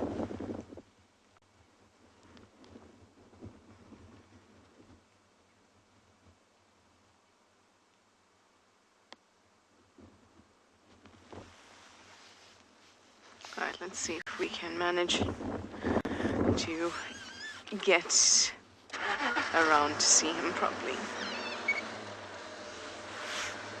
Very, very dramatic indeed.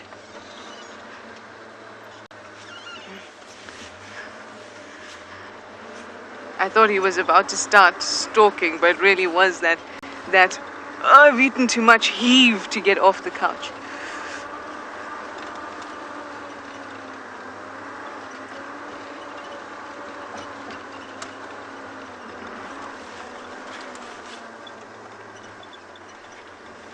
Gigi, is this you after buffet, is it? Yeah, I know the feeling, Gigi.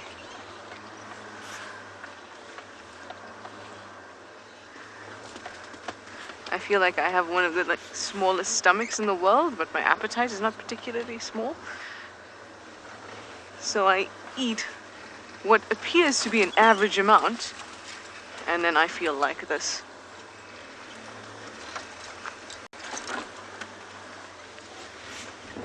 Okay, let's play a ring around the termite mound.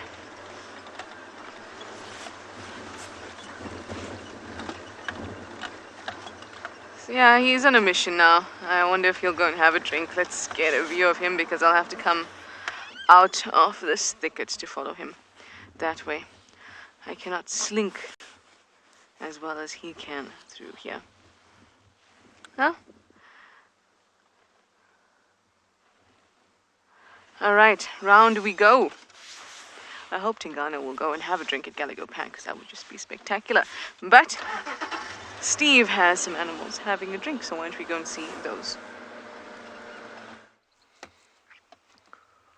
Yes, indeed. Well, it looks like this waterbuck, just sorry, to the left, PK. He's not shy to get his feet wet. The guinea fowl are having a wonderful drink there. Straight through the middle he goes.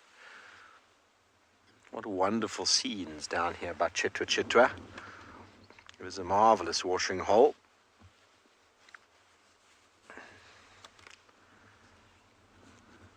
And as he disappears, we can spend some more time with some birds, because those of you out there who are into nature, you need to be into birds, because there are birds always birds around. Even if you're in the city, there's always birds. Plants and birds. Don't always see animals, or mammals should I say, but there's always birds. And these are the helmeted guinea fowl. They are seed eaters, vegetation eaters. Commonly find them coming down in large groups to drink.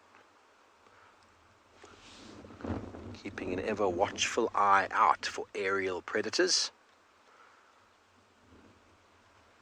and ground-based predators.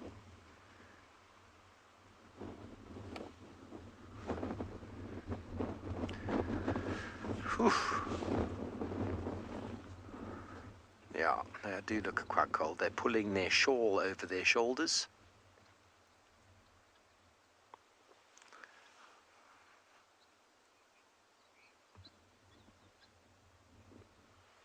The behavior of guinea fowl and chickens gives you that well-known saying of how to scratch a living out of the environment, and that is exactly what they do.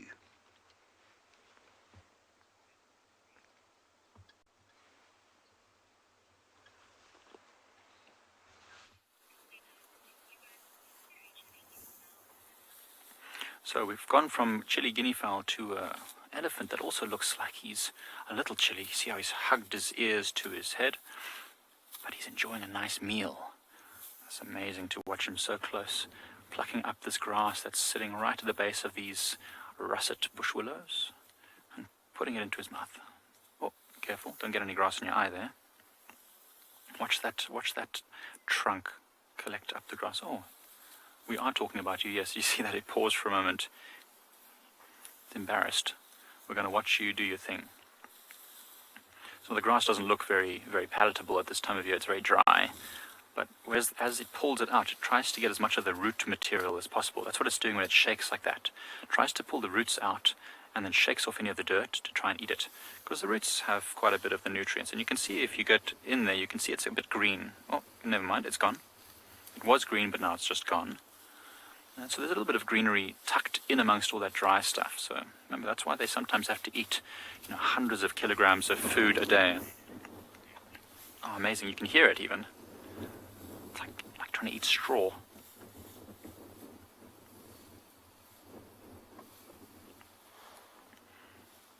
Every now and again you hear him blow out, trying to get any dust that goes up his nose as he's trying to pluck out this grass.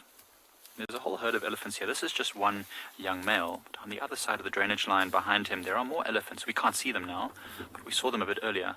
Oh, I'm being showered with dry grass and straw as this elephant tries to clean his food. Didn't your mother ever tell you not to play with your food? Because this is a young male, it's probably at the age now that it's being slowly pushed away from the herd and spending more and more time apart from them. It gets a bit big and a bit strong, and if it's too boisterous with the smaller elephants in the group, it can really hurt them. So the mothers try to just urge them to find their own way in the world, and then generally he'll go and join up with a group of other males around the same size and older. I'm sure that when this elephant hears the others getting to the water, it will probably leave this food and rush over there. It's always a wonderful thing to watch elephants rush towards the water. So, this elephant's not going to go very far. Let's head you off to some stalking cheetah at Phinda.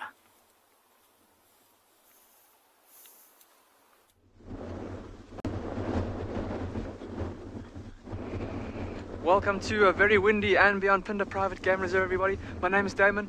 Behind the camera is Marcel, and we found a female cheetah. She's busy stalking an impala. Sorry, everybody. I know that this is a rushed introduction, but we don't want to miss the action. So there's an impala just off to the left behind a bush there. Now the cheetah has just vanished into some long grass. It's the same female cheetah from yesterday afternoon with the two cubs, everybody, and it's baffling that she's trying to hunt again, because remember yesterday we even saw that big carcass.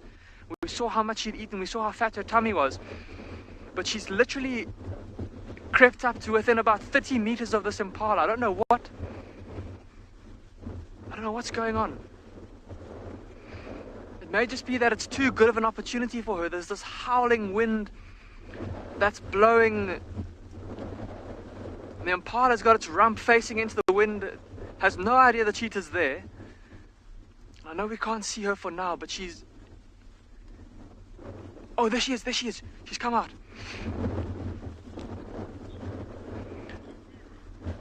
Butterfly, you're saying go, cheetah, go. She deserves it. If she does go, everybody, I think that with it being so windy, I don't know that this impala is going to be able to detect her. And it's just a matter of her deciding when.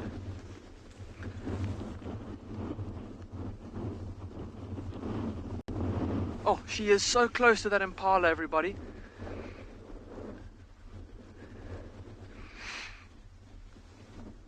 Oh, there she goes. And like I said, the impala's got its rump facing into the wind, so its rump facing more or less towards her.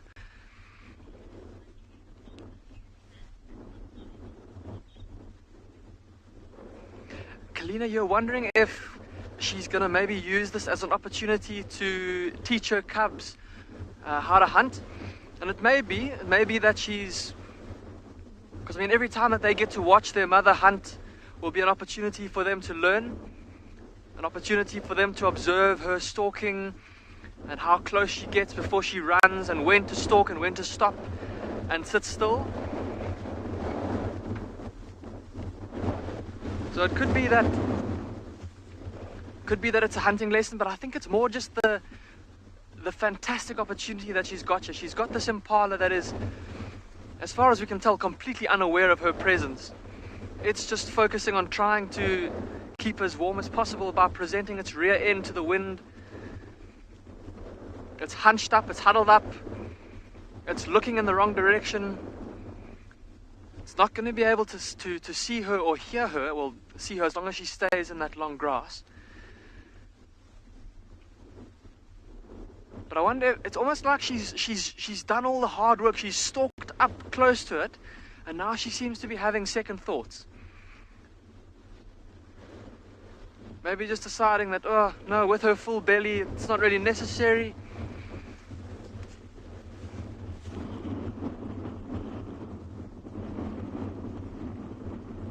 And I just see her head poking up out of the long grass there.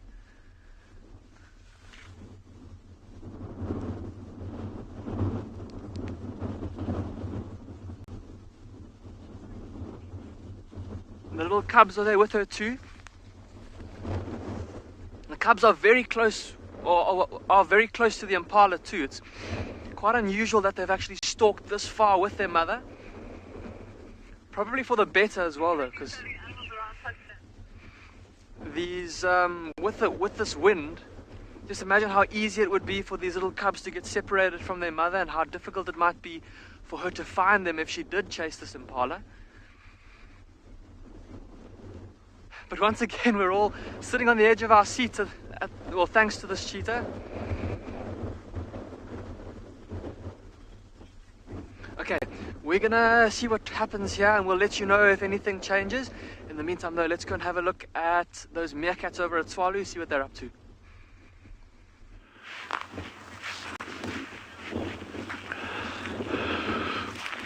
So we have arrived at the Rockstar meerkats.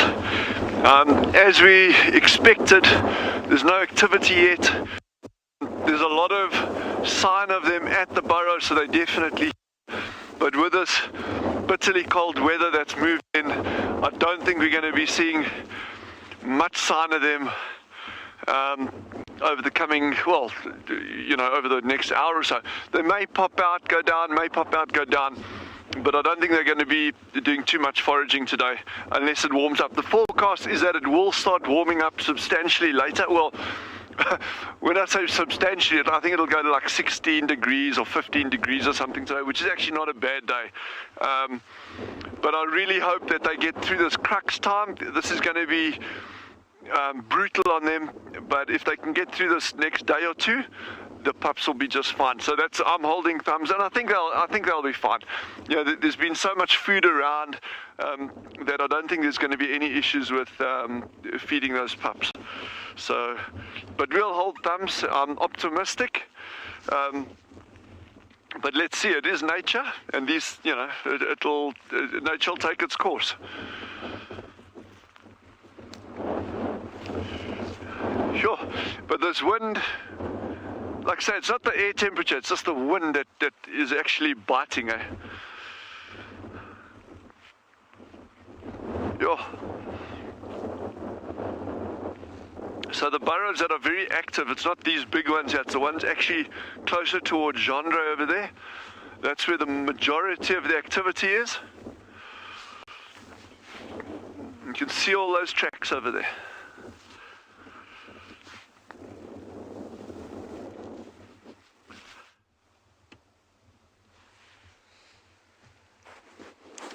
Thanks, Dylan. Well, you're back with us, and we have slowly moved off of Chitwa, and we're back on Juma on Chita Katla, our eastern boundary with Torchwood, and we found a small herd of zebra and some impalas, all on the fire break. So I was talking last night about how animals will concentrate on burnt areas because of the new shoots that are pushing through, and that's exactly what's happening here. Small group of zebra, herd of impala, all enjoying the new growth and hanging out together in a group because it's windy more eyes and ears to detect any predators. If they're on their own, they'll be very skittish.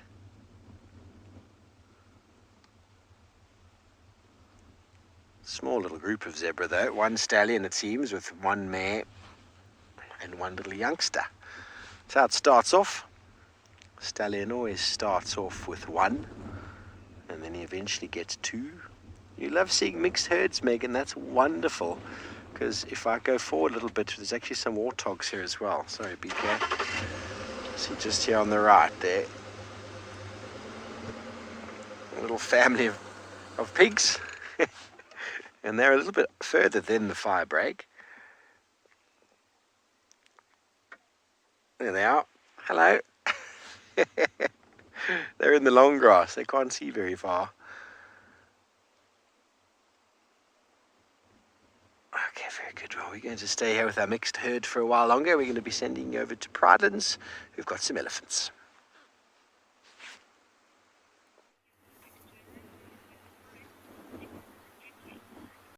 They are synchronized drinking. These are the first few elephants of the group that we saw earlier. One male that we saw earlier was part of this group, I suspect. These three have come ahead and started to drink at the aptly named Ndlovu Dam. Ndlovu meaning elephant in Shangaan. And yeah, they're enjoying it, but they look very tentative. They don't look like they are planning on doing what they usually do, and that is to delve and dive and swim in this dam. Now they're just gingerly sipping as little, trying to dip their trunks in as little as possible as they sip the water. See that, how they're so gentle. The wind is actually helping them a bit. Any of the surface dirt and leaves and things that they don't like will be blown off, so it's actually quite easy for them right now. Elephants are fussy drinkers. They don't like to drink dirty water, so they'll drink as clean as they can. Oh, the wind just picked up. It just got very gusty, so it seems like the elephants don't like that at all. And certainly not enjoying the little birds that are at the water's edge either. I don't know if you can see the birds flying around. So it got really gusty there for a moment, so the elephants seemed to not have enjoyed that. Heading off back towards where I suspect the rest of the herd is slowly making their way to the dam. We're going to stay here though, because it's going to be awesome to watch them as they all arrive. But this one male seems like he's quite happy to maybe drink a little bit more. It's really good. Now you can see the different shapes of the elephant's feet. See those front legs which are holding all the weight of the elephant. Big strong pillars, very round pads. And the back legs there, the bottom looks quite big, but it's actually quite narrow. Very, very thin and narrow, the back foot. Because there's a lot less weight back there. What are you doing with your trunk? Are you picking your teeth? It's got something stuck in there. Trying to get it out. You know, there's always that one piece. It looks very relaxed though. See how he uses his trunk. Remember, the elephants don't have a lot of mobility in the rest of their body. It's just the trunk that is very, very agile and dexterous. So they'll use the trunk for everything. Oh, you can really see the muscles contracting. Watch the base of that trunk when it sucks up the next bit of water. You can really see as it sucks up that water. Watch this, watch this. Go on, do it for us one more time. Don't be shy. Do what you do. See how it's just turning its trunk towards the water. It's probably getting a little scent that's blowing across the water. Here it goes. It's going to dip it in. Watch this. Watch the base. See how it... Did you see that? How it contracted in as it was sucking in the water. Remember, they can hold... A big elephant can hold somewhere... I mean, I saw a video. I think I talked about this before. Nearly 30 liters of water was sucked into the trunk. I don't know if it was a trick of the camera, but it was a bucket of water, 30 liters, filled and emptied. Amazing. Anushka is asking if an elephant's trunk is possible to get blocked. I think it's definitely possible to get blocked. We heard an elephant yesterday that tried to trumpet at us, and it really sounded like it had a blocked nose. It was just this little wheeze of a trumpet. So I think it's definitely possible. That's very interesting. I wonder, it must be quite awful for an elephant to have a blocked nose. I mean, that is literally their main way they sense the world around them. So to have a blocked nose must be very, very uncomfortable. Definitely a blocked nose. Lots of elephants have in the past that I've seen have had these blocked nose where they try and trumpet, and you can just really hear that it's not so comfortable for them. And they would also need huge tissues, you're absolutely right. Gosh, imagine an elephant trying to blow its nose. What an event that would be. Okay, so one of the bulls has now come back to join his partner. Which is good. Oh, look how it's hanging its foot like that. Do you see that? It's almost like it touched the water. It's like, oh, don't like it. Interesting, they keep reaching towards each other. Like, I saw the first elephant, the elephant on the left, put its trunk right in the mouth of the other one. It's very, very interesting. They often do that. I wonder, they pick up all sorts of signals and information when they taste and smell things. So by putting their trunk in the mouth of another elephant, maybe they're getting a lot of, I don't know, some information.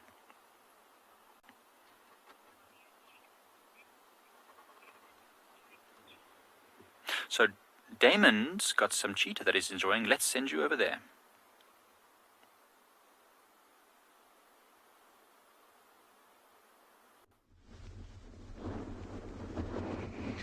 So unfortunately, she missed, everybody. She did eventually decide to have a bit of a run at that impala, but it was a very, very half-hearted run. You can see her tummy is still quite full, her cub's bellies. Look at that cub now coming towards its mother. Look at those tummies and how they're also quite round. So they're definitely not in any need of food, and I think it was more just the opportunity was too good for her to pass up. Of course, big cats like these cheetahs being opportunists, and when you're a predator out here, you never know when your next meal might come. And so predators like lions, leopards, and even these cheetah, if there's an opportunity that's too good to miss, even if they are full, they'll often take it. It was interesting to notice, though, that when she did run, even though it was really a half-hearted canter towards the impala, her cubs came rushing with her as well. So maybe for them, again, like we were talking about earlier, perhaps a bit of a stalking lesson, a bit of practice for them. Of course, with their tiny little legs, Mama's canter was a full-out sprint for them. Shame. But for now, they've lain down. Look at this beautiful open patch of earth that they found, and look at how warm they look in the sun. I don't think it's as cold here as it is at Tswalu, but it is. This wind is quite unpleasant, and how chilly it is. And so, lying in the sun like this, with their bellies exposed to the sun, definitely helped to keep them warm in this wind.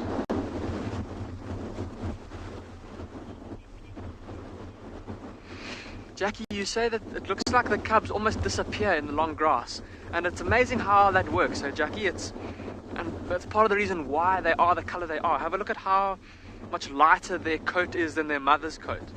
Look at that long, pale hair that's growing all over their bodies, but especially prevalent on the backs of their necks.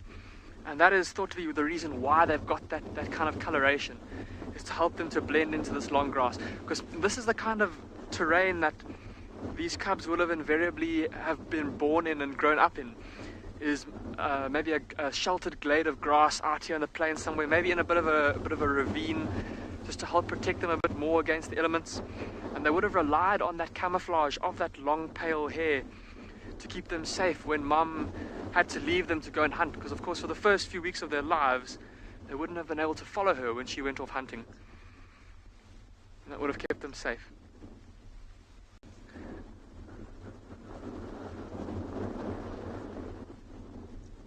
They do look so content now, lying flat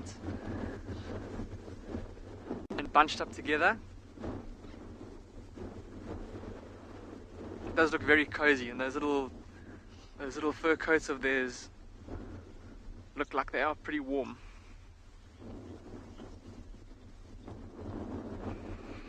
Anna Marie, you're saying that they've got such gorgeous faces. They absolutely do, Anna Marie.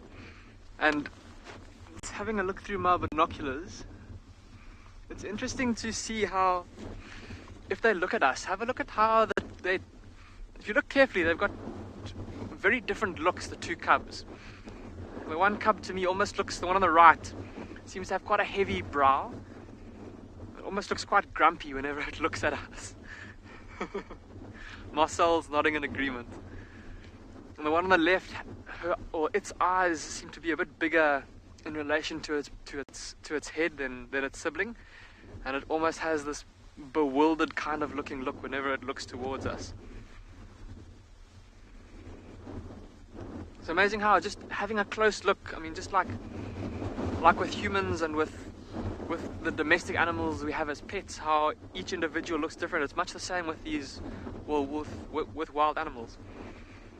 If you just look closely, they all got their own features, their own looks. Looking at also the spot patterns of these cheetah, just like with leopards, if we look closely, each individual will have a slightly different spot pattern, unique to the individual. And that's another way that we can help us to identify between the different cheetahs. Well, from one cold place, we'll send you across to another cold place. Let's go see what Dylan's up to at Tswalu.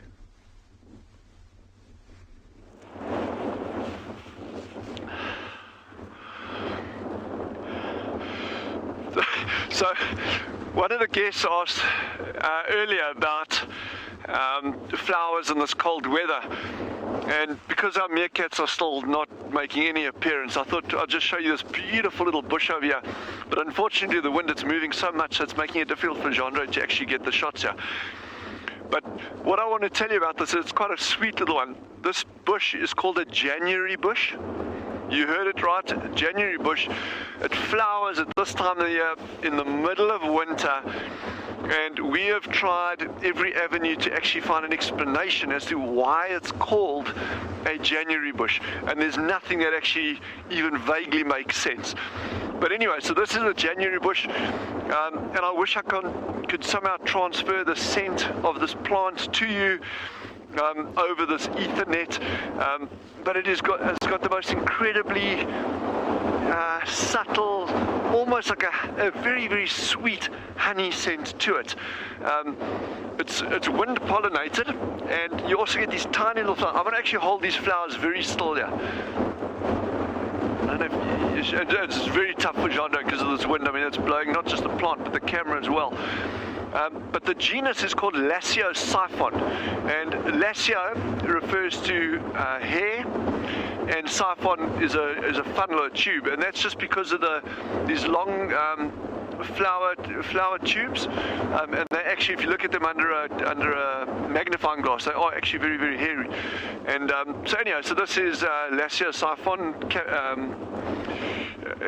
That's the genus. And yeah, it's a really, really cool little flower out here. So these things are incredibly tough. The frost doesn't affect them. These cold temperatures don't affect them. They just persist. But if you compare that to a lot of these other very, very sensitive things, yeah. Bear Hug says it's beautiful, and it really, really, really is. I mean, these are stunning flowers, and it just shows what I love. What a cool strategy for surviving. It's like, well, okay, no one else is flowering out here. I'm going to avoid any kind of competition for pollinators, and let me flower now while everyone else is dormant. That's pretty cool if you think about it. But yeah, like I said, they got such a beautiful scent to them, and they're quite whimsical little things. And you get some areas, yeah, this is the only bush that I've seen in this area, but you get sometimes you get big fields of them. Gigi says it kind of sounds like a honeysuckle, and in some ways it is, but certainly it doesn't have the volume of nectar that normally, I remember as a kid, you open up the little honeysuckle flowers and you can actually get that nectar out. But this, yeah, you'd be eating a lot of flowers to even vaguely get that amount. And as you can see, it also doesn't get browsed much, so that normally indicates there's some level of toxicity to it. So I wouldn't recommend taking a mouthful of this stuff to eat anyway. So that's quite pretty.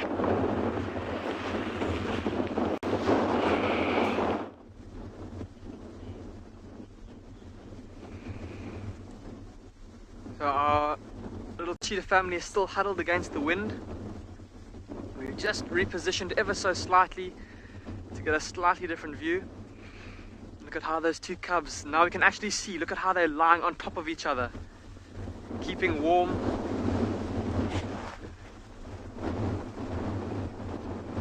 and also just showing that strong bond that they've got between them as siblings. And once again, I'm embarrassed to say, everybody, we still haven't had a good look to see what the genders of the two cubs are. The one did look like a little female. We haven't been able to confirm for sure. Oh, apparently Seven, you were wondering about that. You were wondering if they are males or females. And Seven, at this age, we should be able to tell, but we just haven't had an opportunity to really have a close look. But regardless of whether they are two brothers or a brother and a sister or two sisters, it's an incredibly strong bond that these little cubs have with each other and of course with their mum. And if I did somehow get things horribly wrong and it is two males, these two brothers will stay together more than likely for their entire life.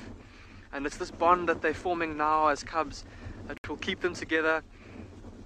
And they'll be able to take over their own territory one day, father their own cubs, rely on each other to help each other catch food and protect their territories. Oh, there's a little yawn from Mum. Now, they seem to have done quite a bit of walking based on where they were last night when we left them. Oh, showing us her big fangs.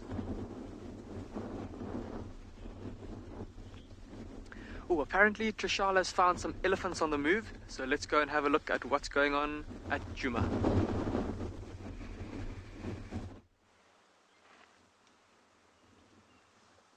They were at Gadigal Pan. Oh, there's a few more coming down to the pan, but these guys that are framed up at the moment, they look like they're going to be heading towards the dam cam, so look out for that. I'm sure they'll be having a splash about. Now over on this side, we have the Ellie jig as they approach some water. Oh yes, swing that trunk.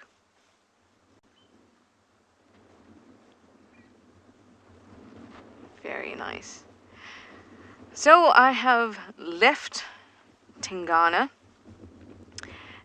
He is basically heading north on Gallagher shortcut towards the boundary, and he just dipped off the road and into the drainage before he's still on the property. And he was just a little bit annoyed with our vehicle, so I thought, because every time we moved to get a shot of him, he'd move too. That happened about 3 times, so I thought, no, maybe he's not in a good space, because he had actually seen these Ellies, and when we saw him moving away, walking away behind that termite mound, he ran straight back after you guys left and went over to the other feed. He ran straight back, and then we saw Comet come through, and then we thought maybe it was the hyena that scared him, but Tingana doesn't run from a hyena like that. Then we saw there were a herd of elephants, so perhaps he was not happy with the big, chunky vehicles. Hello, girl. Okay, she's a little bit serious.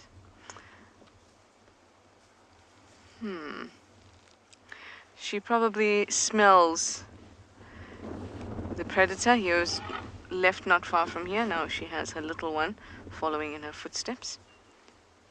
Yes, you are very brave, just like your mummy. Oh, look at that. Look at that sand being kicked up.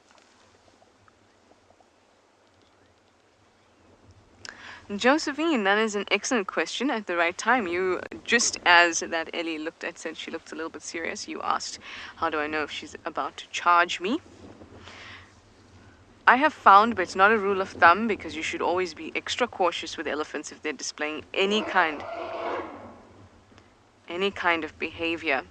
That is one of the things that I'm going to tell you now. That their tail is stiff and straight. That means they're stressed, but it might not be particularly at you. If they come towards you and they're making themselves appear big, if they lift their head up and they drape their trunk, so it kind of looks like their nose is, like they've got the nose that you know is fused with the upper lip.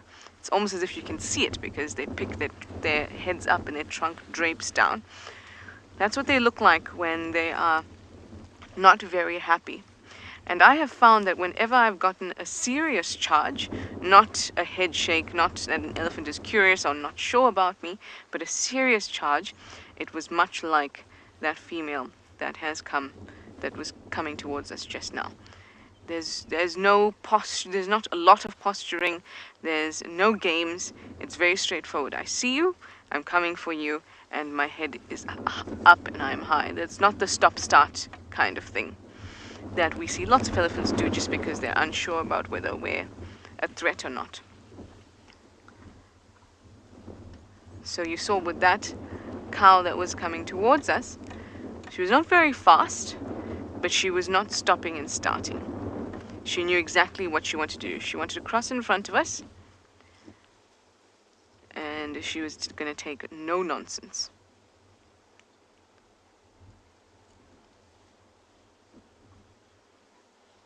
Some books do say, and some guides as well, that an elephant will tuck its trunk to kind of protect it if they are really serious about a charge, but I haven't experienced that, so it's just always important to be cautious around them. Anyway, I am getting a little warmed up and I'm very glad about it, and I'm sure the meerkats at Tswalu are too.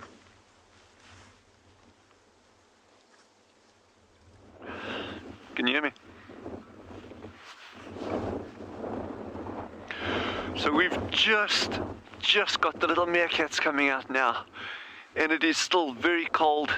I don't know how long they're going to spend above ground. They're probably going to be going down, coming up, going down, coming up over the next couple of minutes, but at least they're out.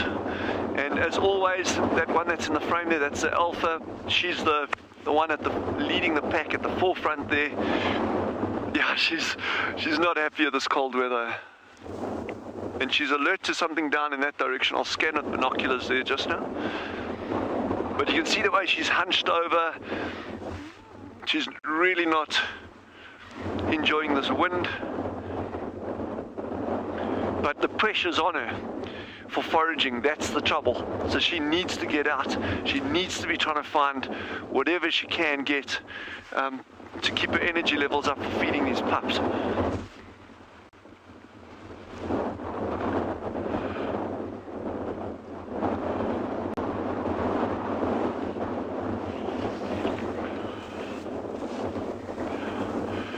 Sure, it is a shame. I feel for her if she's going out foraging now, and she's just going to have to. She's not going to have a choice, unfortunately.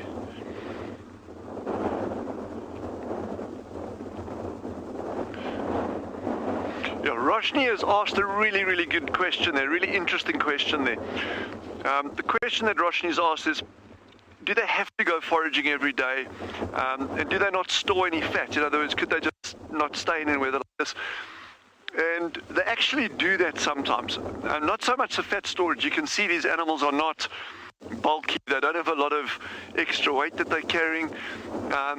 And they lose heat extremely quickly. So it's really trying to find that balance for them, saying, well, okay, it is freezing cold weather. If I go out, am I actually going to get enough food to eat to actually make up? Okay, it's not a conscious decision, but I've seen it on a handful of occasions in the time that I've been at Tswalu, where the meerkats literally do not go foraging. The challenge that we've got here, or that she's got, is the fact that she's got pups, or they had pups late in the season, puts added pressure on her, whereas the rest of the group could say, well, actually, you know, we just stand the ground today. She can't afford to do that necessarily, just because she's got to be able to get food for enough food for lactation for the pups. So she's got a bit of a challenge ahead of her over the coming days with this cold weather.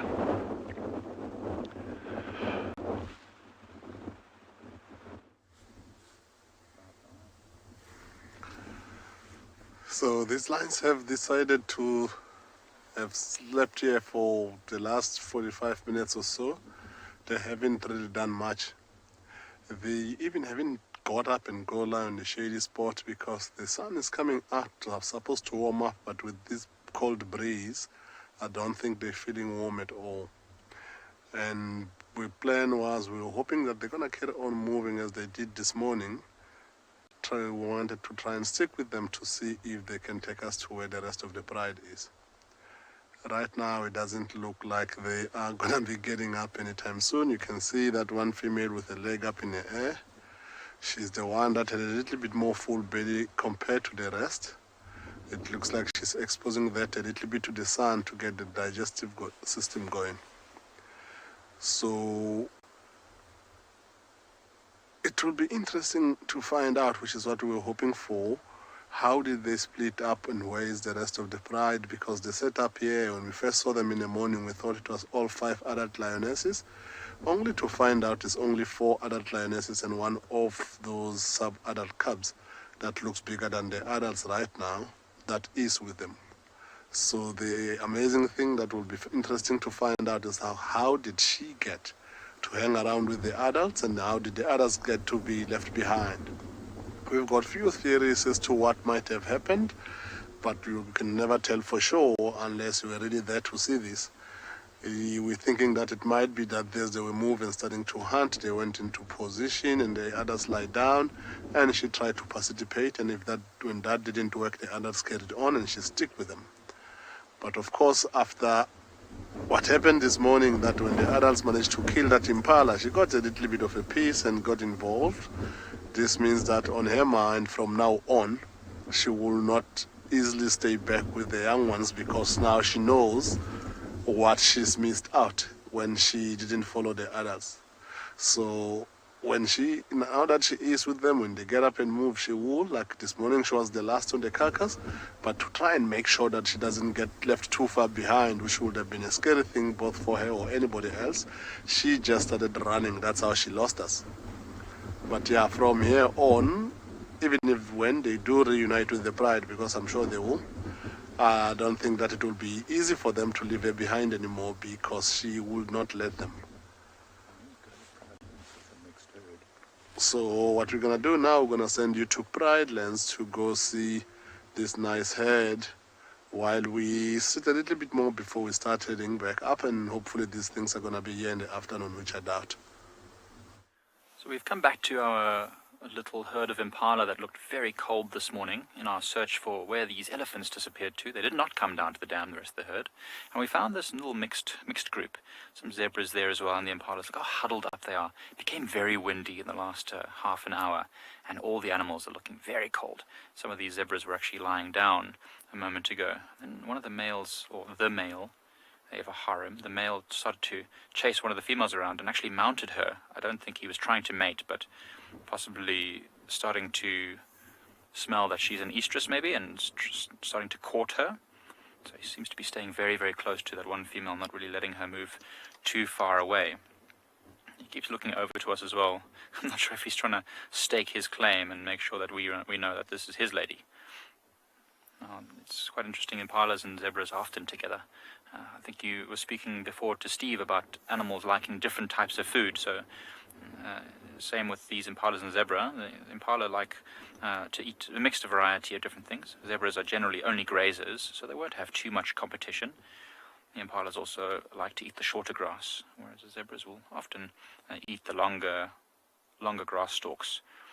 They've got different stomachs. Remember, the zebra has hindgut fermentation, so they eat as much as they can. Bulk, doesn't matter if it's high quality stuff. Whereas the impalas are more selective. They've got this 4-chambered stomach, so they'll prefer to eat higher quality food if they can find it. It's good to see them all together. They'll also look out for each other. In this windy weather, all these animals need to stick together, more eyes and ears, because they can't hear and smell as easily as they could otherwise. In fact, you can see most of these impalas have their ears tucked back. I don't know if that's partly to do with the wind or maybe listening to anything that might be behind them. It's probably more comfortable for them, more aerodynamic. And there's a nice oxpecker there right on the face of that impala. She's being very tolerant, that impala, but often if the oxpeckers get too much, they'll start stamping their feet. You see that? It's obviously starting to frustrate her.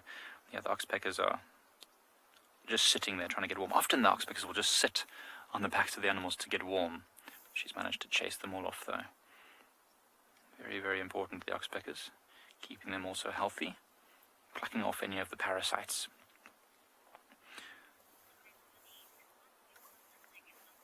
Oxpeckers are nothing if not persistent, says Monique, and you are exactly right. Sometimes you'll really find 4 or 5 of them sitting on the face of an animal like a buffalo or a giraffe, and you can see the resignation on the face of those animals. They realize there's nothing they can do. These oxpeckers are going to get their way, whether they like it or not, so you might as well just tough it out and be stoic about it. It's like so when I was younger, go to the hairdresser. I hated sitting in that chair and they fuss over my hair. But at the end of the day, my mother always got away, so I just had to bear it. Same with the oxpeckers. Impalas, just deal with it. You know it's going to happen. And if you can hear how gusty it is, it's really, really pumping the wind through this bit of a valley here. It's a little bit of an open area. And actually the zebras are starting to move into the trees. So maybe it's time for them to try and get a bit of shelter. Also feeding though. Most of them have got their heads down. You know, with this wind overnight, it would have been very, very scary for these animals, but now that it's lighter, most of the predators will be settling down, so they know they can start feeding and moving around a bit more safely. Oh! Something frightened them. I think one of the zebras tripped over a branch and gave itself a fright and then frightened everything, but it was nothing. In the meantime, let's send you over to some lovely cheetahs at Penda.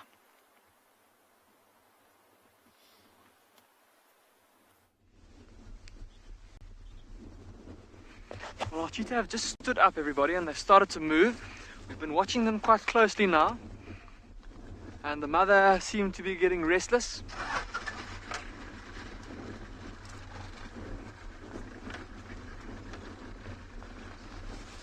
I think that just with the wind being so strong, she might be a little bit uneasy, not being able to hear her around herself, just wanting to find a safer spot for her little ones. We're going to try and keep up with them.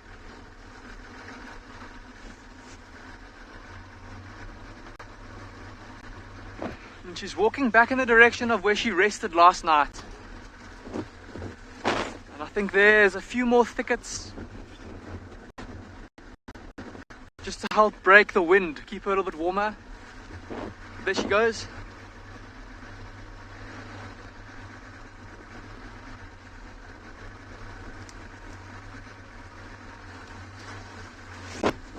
We're just going to have to carefully maneuver through all these bushes. Bobby, you say you're wondering why she was sitting out in the open when it's so windy. Well, Bobby, I think it was partly because that was where she decided to rest after her little impala stalk. But also just there, she can see around herself much better. If she's in very thick bush, she might not be able to... Oh, there she goes. There's a beautiful view of her there. Bobby, she might not be able to spot, for example, we said how she was using the wind to help her to stalk that impala. Now, a lion could well do the same thing to her if she was sitting in some very thick bush. And being in the thick bush, she wouldn't be able to escape as easily as she would if she was out in the open grass. So I think that's probably why she was resting out there. But I think there's going to be some kind of trade-off here. She's got to find a spot where it's nice and open, but where there's some sort of windbreak. So I think that's what she's on the lookout for now.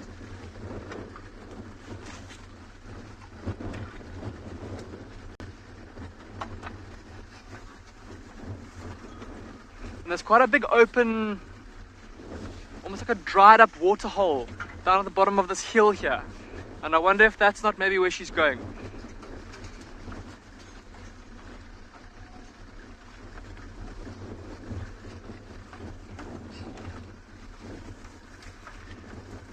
Giles, you say that you're loving how many cheetah sightings we're getting at the moment. So am I, Giles. We're just saying now, we've been so lucky over the last few weeks with this mother cheetah and her cubs, the other mother cheetah and her 2 cubs. Between the 2 of them, they've provided non-stop action.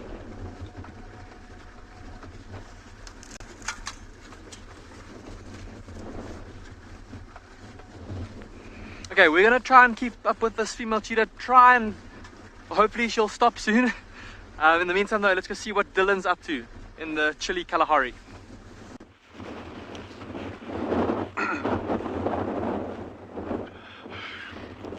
These little meerkats stuck their head up for literally about 10 seconds after we finished our last chat, and they went straight down again, and they haven't made an appearance since. So I don't think there's going to be much foraging today. If it warms up a little bit later, then they could. But this weather is really suboptimal in terms of foraging conditions for these little meerkats.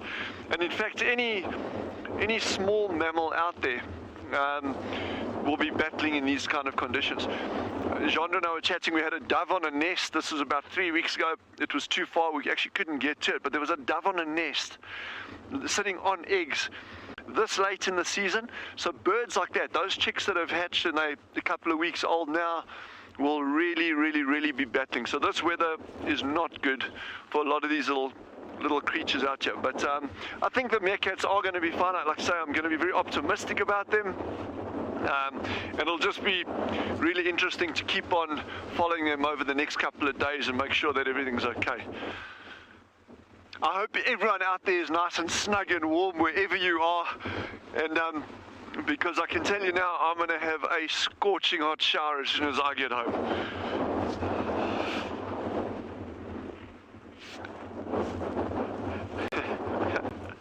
No, it's not about our commitment. This is what we do. We absolutely love it, but I even love the fact, even more so, that you are all able to join us on this. These conditions, it's part of the Kalahari. It's part of what it is. And you know, there's no point, oh, it's cold, we're not going to go out. This is exactly what it's about. Whether it's scorching hot or freezing cold or just perfect temperatures in between, it's all part and parcel of these environments, and to be out in these conditions really gives you a nice feeling for what the animals are going through.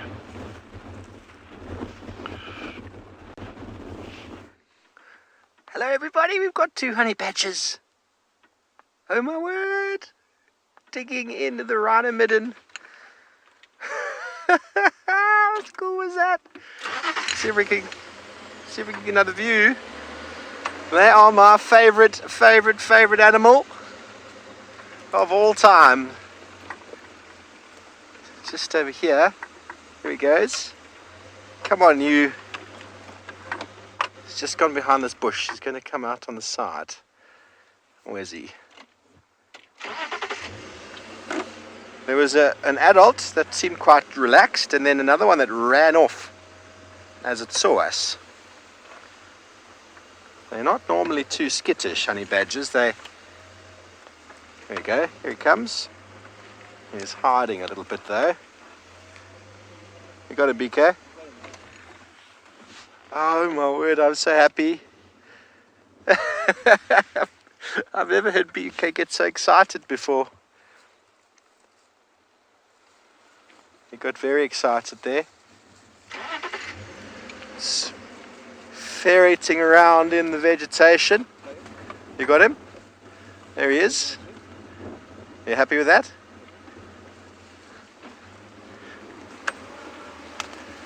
Just going back to the rhino midden. Look at him. Now that's how they move, everybody.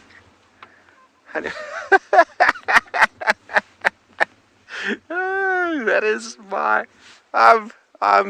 whole world is made. My world is made. Beaks. I haven't heard BK get so excited before in my life. I was just having a look left and right, and next he's like, honey badger. And I saw one skitter across the road, and the other one was digging inside the rhino midden, looking for... Leaping is pretty quick, but he was sort of scuttling along the ground there. It wasn't showing huge amounts of confidence like they normally do. They exude. Oh, we've lost him now, but that's okay. Day made. Woohoo! I'm excited. It's all about timing.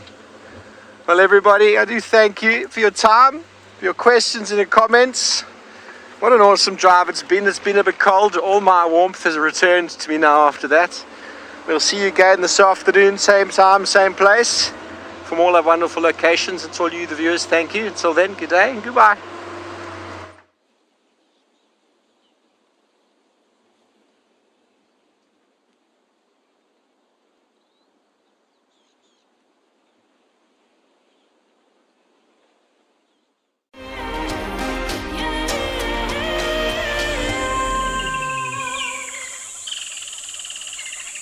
Bye.